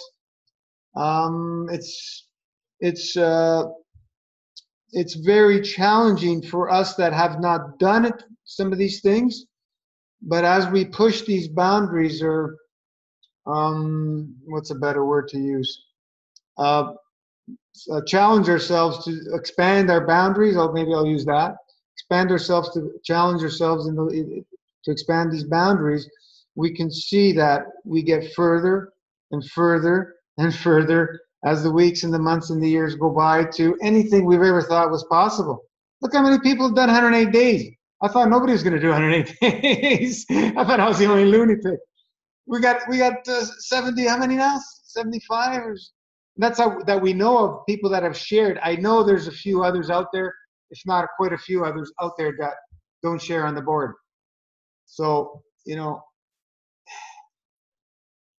whatever somebody says, just stand back and say, yeah, that's your belief system, and that's fine.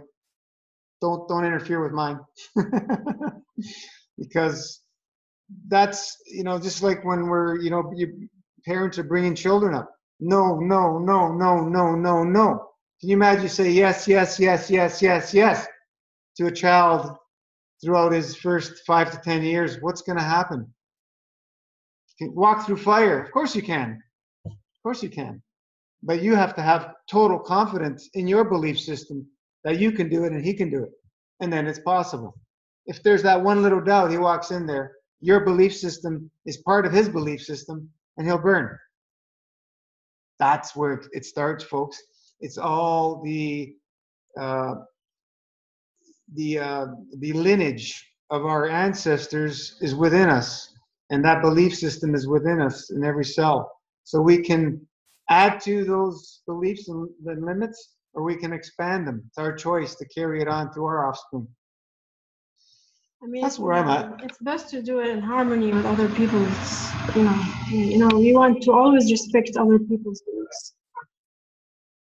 Do our best to do it in harmony with other people's beliefs, which are then like the norm out there. This is where we come from too, right?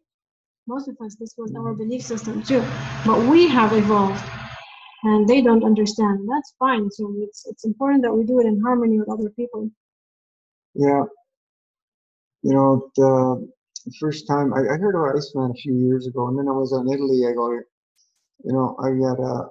I got to try and do some of this stuff. And then an opportunity came where I found this pier, and it was cold, and it was winter, and I seen one guy jump in and jumped right out really quick. It was a sunny day, but it was cold. And then I go, man, here's an opportunity. That was when I was in my 12-day dry fast, but I think I was on day 7 or 8. And then I go, what the hell, man? I'm jumping in. And felt great. So I did it again. And then every day I was addicted. I had to keep going back. And I would stay a little longer, I got up to like 15, 20 minutes in the water. I got some of these old guys going, get out of the water. What are you doing? You're crazy staying that long. Don't worry. So, just keep challenging yourselves, folks. Keep challenging yourselves. Keep evolving. Yeah, keep evolving. Anybody that tries and limit you, just walk away and be peace with them. That's where they're at. Just put a little bit of information here and there, and maybe one day it'll sprout in them. I've seen people that I introduced raw foods to, and they had no interest. And then some of them, 3, 4, 5 years later, started getting into the raw food thing. Holy jeez, man. But this is how it happens. This is how it happens. When they're ready, yeah. So the beautiful, beautiful thing of what we're seeing happening, the miracles that are happening, the transformation, the metamorphosis that's happening with people on Masterclass. For the people that choose to be blind, that's okay. That's their reality. It's their reality. I see miracles every day. Little ones people are posting every day almost. Just is so amazing. So amazing. Nobody has any questions? Jump out of your shell. Okay, unmute. Go ahead, Gino. Hello. Hello. I actually had a question because I realized that since I started the fast, I was doing the amount of tinctures for the weight that I was, but then I've since dropped 40 pounds and haven't changed my tincture ratio. And I'm wondering if I'm still able to tolerate the amount that I was doing. Is that okay, or is it like, should I lower it to? It's fine. We have the ratios for the weight for something to go by. But honestly, once you start getting into the fast, you can get into the feel. Like myself, some days I'll do more, enjoy that, and some days I'll do a little less, and it's okay. But we need that guideline for everybody, because we got somebody that's 300 pounds. They need a little bit more boost. But if you're okay with doing more, you could even do double dose and see how you feel. I'm just giving you examples. It's okay. Or you can do like less, whatever. Just tune into yourselves. It's okay that you move it around, and yeah, like you said, that's it's common sense. You can reduce it and see how that feels, and then one day jump up. Just pay attention. The herbs are powerhouses. They really, really help us. if you haven't noticed. They're amazing friends of ours. Amazing. And they don't ask for anything in return. They just giving and taking. They take what we don't need. That's really their job. Keep the doors open. So what day are you on, Gino? It's 73 today. Awesome. And you've lost 40 pounds. Yep. Wow. About 40 pounds. What were you doing? What were you eating before that? Before the master? Basically processed vegan at that point. I was having a lot of struggles with the emotional aspect of why I was eating the way I was eating, and once I actually just started this, it was my final stake in the ground saying I am completely letting go of my pain in my past and why I was still continuing to eat what I knew wasn't serving me and what was causing me pain, because that's honestly why I was still eating the way I was, because it was causing me pain and I felt like I didn't deserve to not feel pain. So that's why I continued that. And then starting this, I knew was that it was my way to gift to myself the ability to just finally let myself actually love myself and fully embrace everything about my past and see and learn from it, but then continue on in this realm of giving myself the ability to feel good and to feel happy and know that I deserve it. So it's been pretty amazing and miraculous, and I'm so grateful for it all, and still have a third of the way to go to 108, but I anticipate getting there. So Awesome. Are you already planning breaking it? Yes, I actually will. The day after 108 is the first day that I will be at the Woodstock Fruit Festival, because I am giving 2 workshops and I'm there to see all my friends and connect. And my plan is to basically just stick to very, very basic fruits. And as far as what I feel now, as far as how I feel I want to eat after the fast, is basically as raw as possible, high fruit. I was 100% raw for 2.5 years, so I know that it is possible. But I feel like allowing myself steamed cooked vegetables and sweet potato that is the extent to what I would have. I don't want to venture into anything else just because I know it doesn't feel good in my body. So I anticipate to just stick to raw fruits and vegetables, and then some cooked vegetables. I don't want to have salt or oil or anything like that. Occasionally, if I'm at a raw restaurant or something, but just because salt and me do not agree, and you will come to realize with a cleaner, more sensitive body how much those foods really are not foods. Yeah. When I was I had salt for the first time after not having it for 2.5 years when I was raw, because I didn't have any salt or oil when I was raw before. And I had salt not knowing it was salt. And then the next day woke up and my entire face was just completely puffed. And I just all of a sudden started wanting salt again. And I was like, this is so weird, because I haven't had it for 2.5 years. How can I just want it after twice of having it? And it was very shocking and very showing of how addictive and how stimulating it is, and how we really don't need it. And so, yeah. And you're planning to dry fast, right? Keep dry fasting? Oh yes, I actually I really would love. I've been doing 3 24-hour dries a week during this whole fast so far, and then my dries during the day.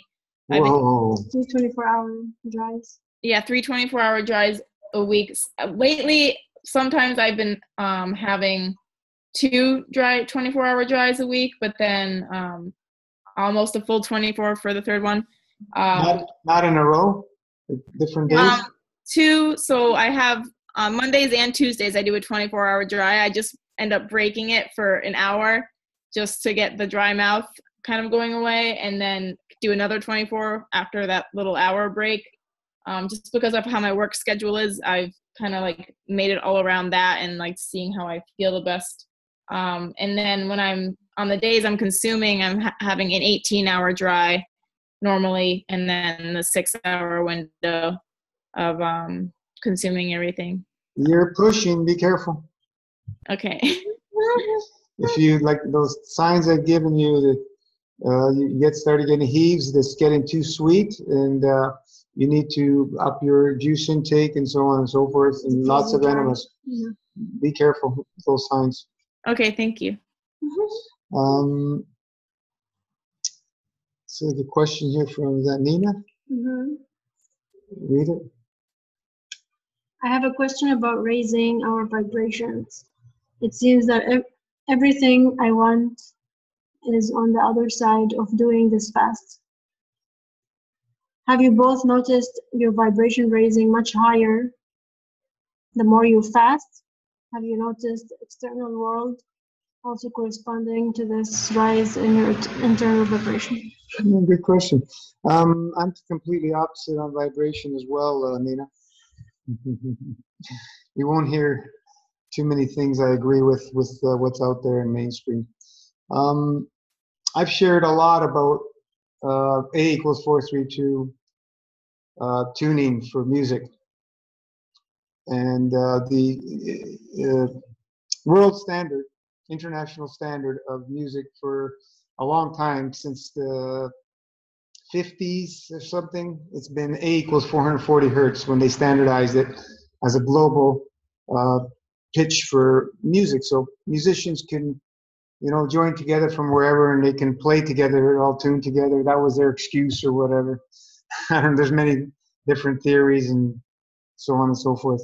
So the natural tuning, which all animals are tuned to, is A = 432, not A = 440. In 432, it adds up to 9. That's why we call 9 divine, because it's the number of creation, 432. And it's a very important number in creation. If you look at the distances and dimensions of all the planets and so on and so forth, it all is related to that number. All of it. The Fibonacci series, which you see in nature, the mathematical sequence, it's related to this. So there's a lot going on with this. There's, you know, coincidence means just two angles meet perfectly, they coincide. So that's the coincidence of that. It's by design. So, you know, everybody's in the spiritual new age or whatever. We got to raise our vibrations. I'm telling everybody, vibrations are limited to matter state. In matter state, we got to lower our vibrations to be in tune within nature and within the planets, in this galaxy, in this universe, because we don't know in the other universes. But in this universe, 9 is very important. So we lower our vibration so we stay in harmony with the planets and nature. If we raise it even higher than 440, which some people are doing, which is ludicrous, you're going to be, whoa, way out there. So we need to lower our vibration and raise our field strength, our plasmatic field strength. That's where I'm coming from with that. So the effects of plasma flow, you have your exit point and your entry point. Out of all plasmas, including ourselves, including every cell, including the sun, including the planets, everything has this energy source.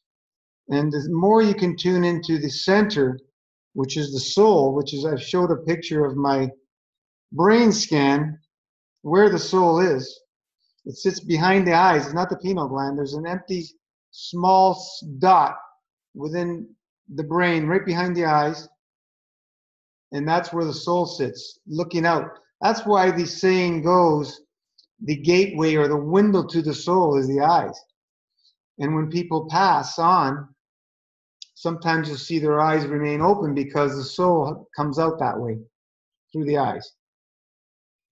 And once it's left, they close. Sometimes they'll stay open.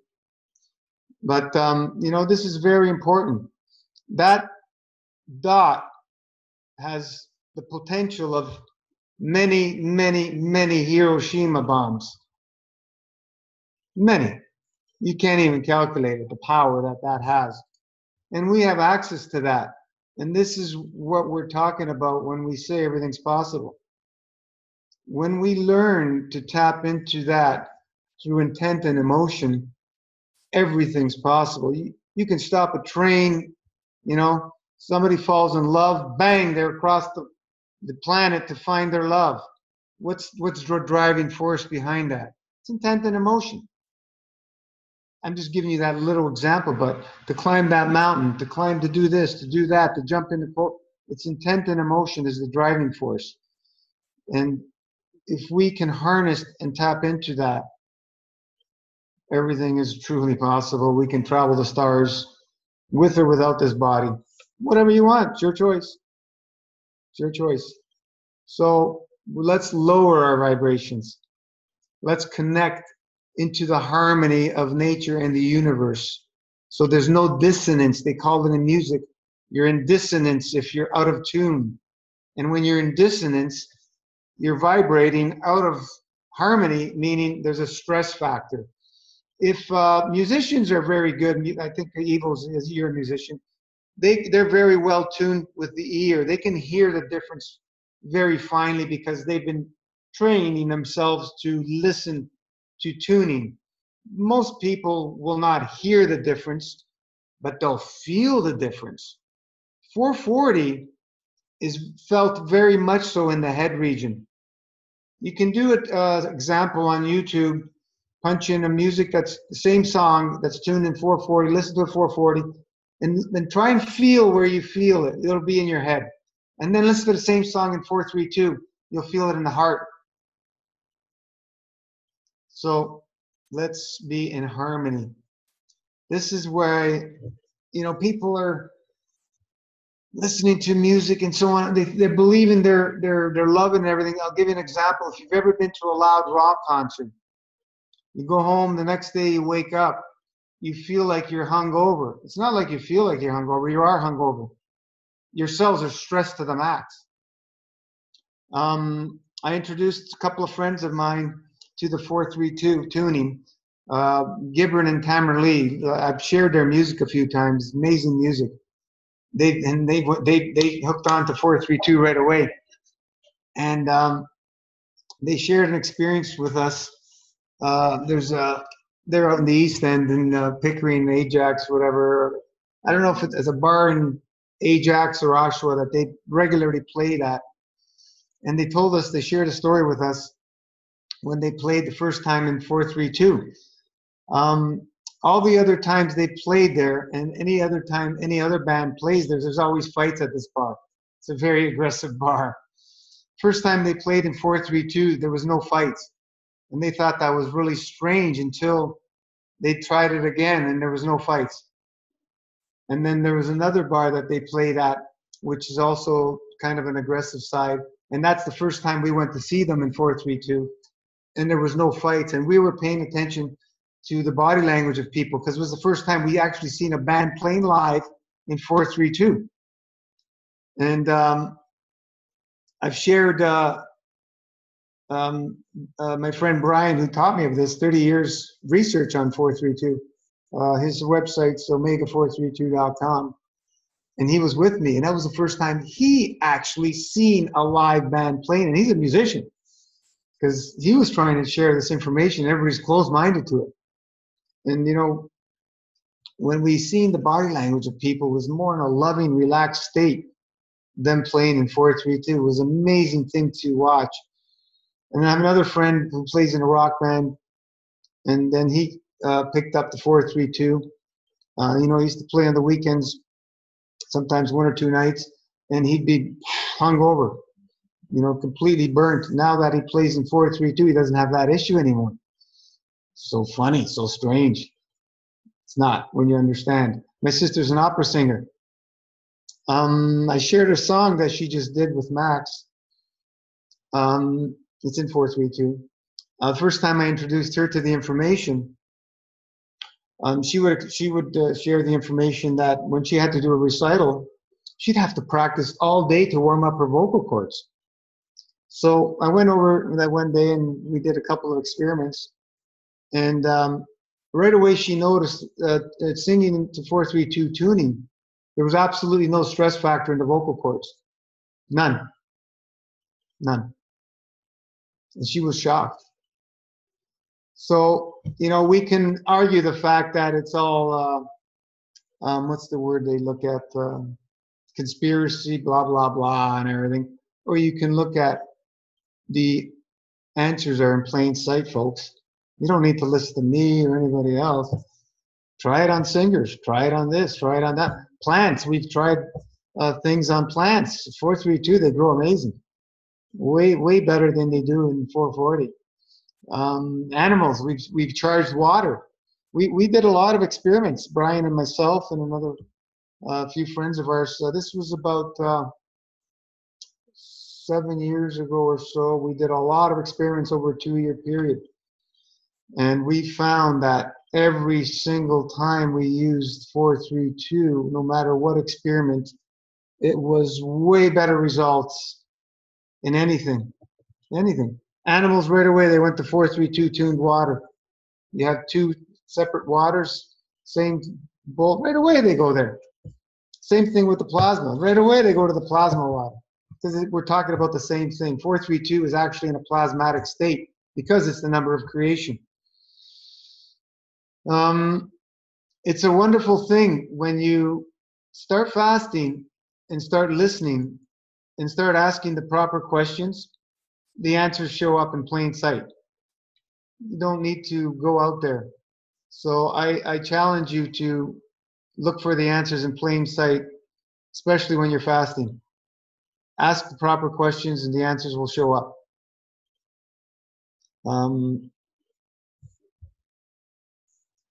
I've blabbered on a bit, but this is very, very important. We've also did experiments with Kirlian photography. It just came to my head. I think I've shared the photographs. There's people talking about the love frequency, 528. Well, 528 is actually even higher than 440. It's A equals 444. Try singing in that. It's absolutely ludicrous. You'll blow your vocal cords. There's so many opera singers, right, Vivo? Yeah, there's opera singers blowing out their vocal cords, losing their careers in 440. Can you imagine going to 444? It's ludicrous. It's ludicrous. This is how the Luciferic intellect, I like to call it, will play with the mind in the science and blah, blah, blah. Anyway, we did an experiment with a friend of ours who's very scientific, very scientific. He volunteered to do the experiment on himself in a blind way, meaning you have a control, blah, blah, blah. So he was the guinea pig.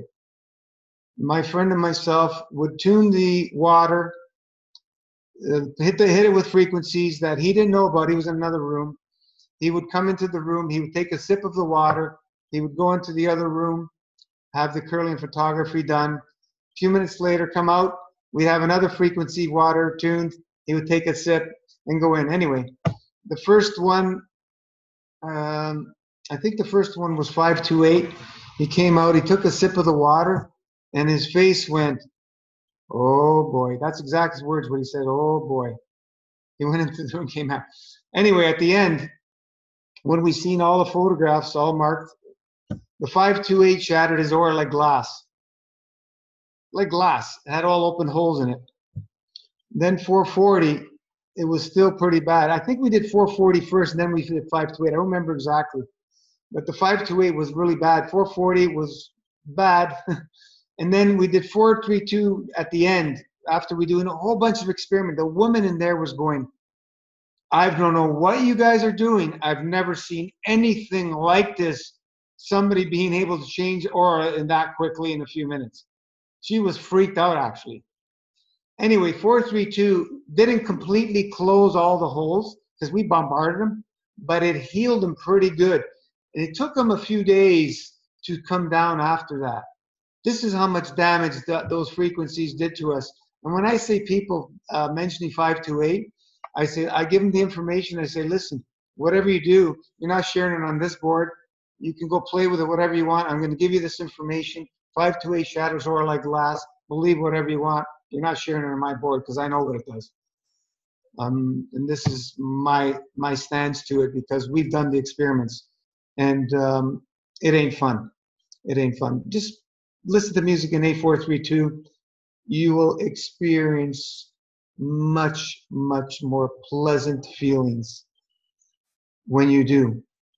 I don't know if you guys are ever driving in your car, the radio's on very, very low, you know, you're doing it for a while, and all of a sudden, even that little bit of volume is disturbing, you just shut it off. It's the frequency, folks. It's not the music. It's the frequency that's bothering you. The dial tone on the old phones, it's 440. It's 440. And there's another pitch in there. I can't remember exactly, but it's 440. Dude. So you're being hit right there. The TV, when the old TV frequencies, there were all these frequencies that are in disharmony. I'm not going to call them good or bad because in 432, all the frequencies lies within it, which is amazing. But it's a balanced state.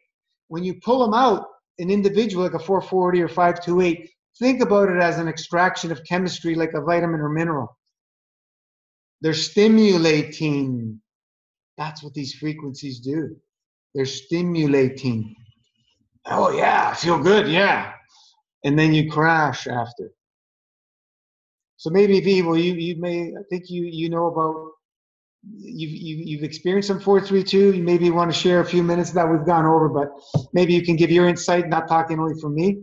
Well, actually, can you hear me? Yeah. Okay, I don't know what happened to my video, but no, I haven't messed around with it too much. I've tuned the 432. Unfortunately, most of the gigs when I do get on, I'm as a sideman, so I can't force anybody to change their tuning. I got to tune to them, and that's the standard. But I mean, I read about it. You know, supposedly Hitler during the Second World War, he was experimenting with frequency. That's another idea where it came to be, how they were experimenting on people and seeing how it affected and how it's frequency. There's a book called Scales, Tones, and Intervals by Maria Reynolds, I believe. She was a student of Rudolf Steiner. Okay, a long student. She had 70 years research on 432. It's all in that book. And she goes into detail of the experiments on people and how 432, everybody's amazing, you know, and all the other ones, everybody's stressed, so on and so forth. It's all in there. I bought the book. I read a little bit of it. Then I gave it to my sister because it was for her. It wasn't for me. I'm not a musician, but yeah, it's if you guys are interested in the music stuff, that book's out there. And then there's another book written by something Graham. He's in Toronto area, Richmond Hill. He also many years of study on this frequency, and he wrote a book on it. I can't remember what it is. If people are interested, I'll look it up. I also bought that book. I have it on a PDF. But the research is very in-depth. You don't need to be a scientist, folks. We are the scientists in our labs, or our bodies, and our kitchens, and our garages. We don't need a white jacket to tell us. Master Fast is a scientific study at its finest. You don't need somebody else to explain to you that muscles that have been split mend, crooked bones straighten out, ribs straighten out. This disappear, that disappears. You don't need a piece of paper and a white jacket to tell you that that's what's happening. You can see it and you can feel it, and so on and so forth. But that's my 2 cents worth, Nina. Lower your frequency. Go. It's always, the words I like to use is let's go back to balance. You know, not good, bad, whatever, up, down. Let's go back to balance. Same as the acid alkaline thing. We need both. We need both. You know, we need to be on both sides. When we drive fast, we go into a strong acidic, which is the highest form of healing. And then when we go to eating, we go on the alkaline side a bit. But the body's in that state, right? It has the alkaline blood, slightly alkaline, and then it has the acidic energy system, which is your lymphatic. It's right in our bodies, both systems. So we can't be alkaline, alkaline, alkaline. People are teaching as well. It's balance, balance, balance. We need both. All right, that was it. Okay, so if anybody's have any more, we're getting almost at 2.5 hours. I think we'll end it for this week. And I'm getting dry. It's a little bit of a challenge when you dry fast and you have to speak so much. One day I'm going to do a 21 day in the woods, bury myself from something in silence. But awesome. Stay focused. Keep that plasma love flowing. Tap into it. It's always flowing. It's always there for you to tap into. Just think of it. Tap into it. Every day, 432 a.m. p.m. Deposit into the plasma bank some plasma love, and we'll get stronger and stronger and stronger. And you're going to watch us manifesting right in front of our eyes. That food becomes less and less and less of a necessity for us. It's already happening, if you haven't noticed. We've come a long way in 2 years, 2.5 years, 2.5 years, a long way. And it's amazing, amazing to watch it transform. I've watched the vegetarianism transform. When I started vegetarian, it was crazy. And then raw foodism, and then the veganism, then the raw foodism in 2000. I've seen that transform, and it grew like crazy. Now it's mainstream pretty much. And now we brought out the fasting and the dry fasting in particular, and it's becoming one of the, more of a mainstream thing. It's getting out there more and more. You'll see that. And then the breatharianism, that's the next thing that's getting out there and is becoming more and more. And that's going to become a main. Just watch what happens. It's very clear as day to me, because I've seen so many cycles of different these different things I've seen happen. The sprouting thing, that was another phase. It was really, really big. So don't believe a word I say. But remember this video in the future. My wish is my command, and so is yours. And we'll leave it at that. Namaste. Keep that plasma love flowing. And we love you all. We're all beautiful. And don't let anybody tell you that everything is not possible, because we know different. We know different. Ciao, ciao. Thank you for joining us. It's a pleasure to have you all. Bye for now.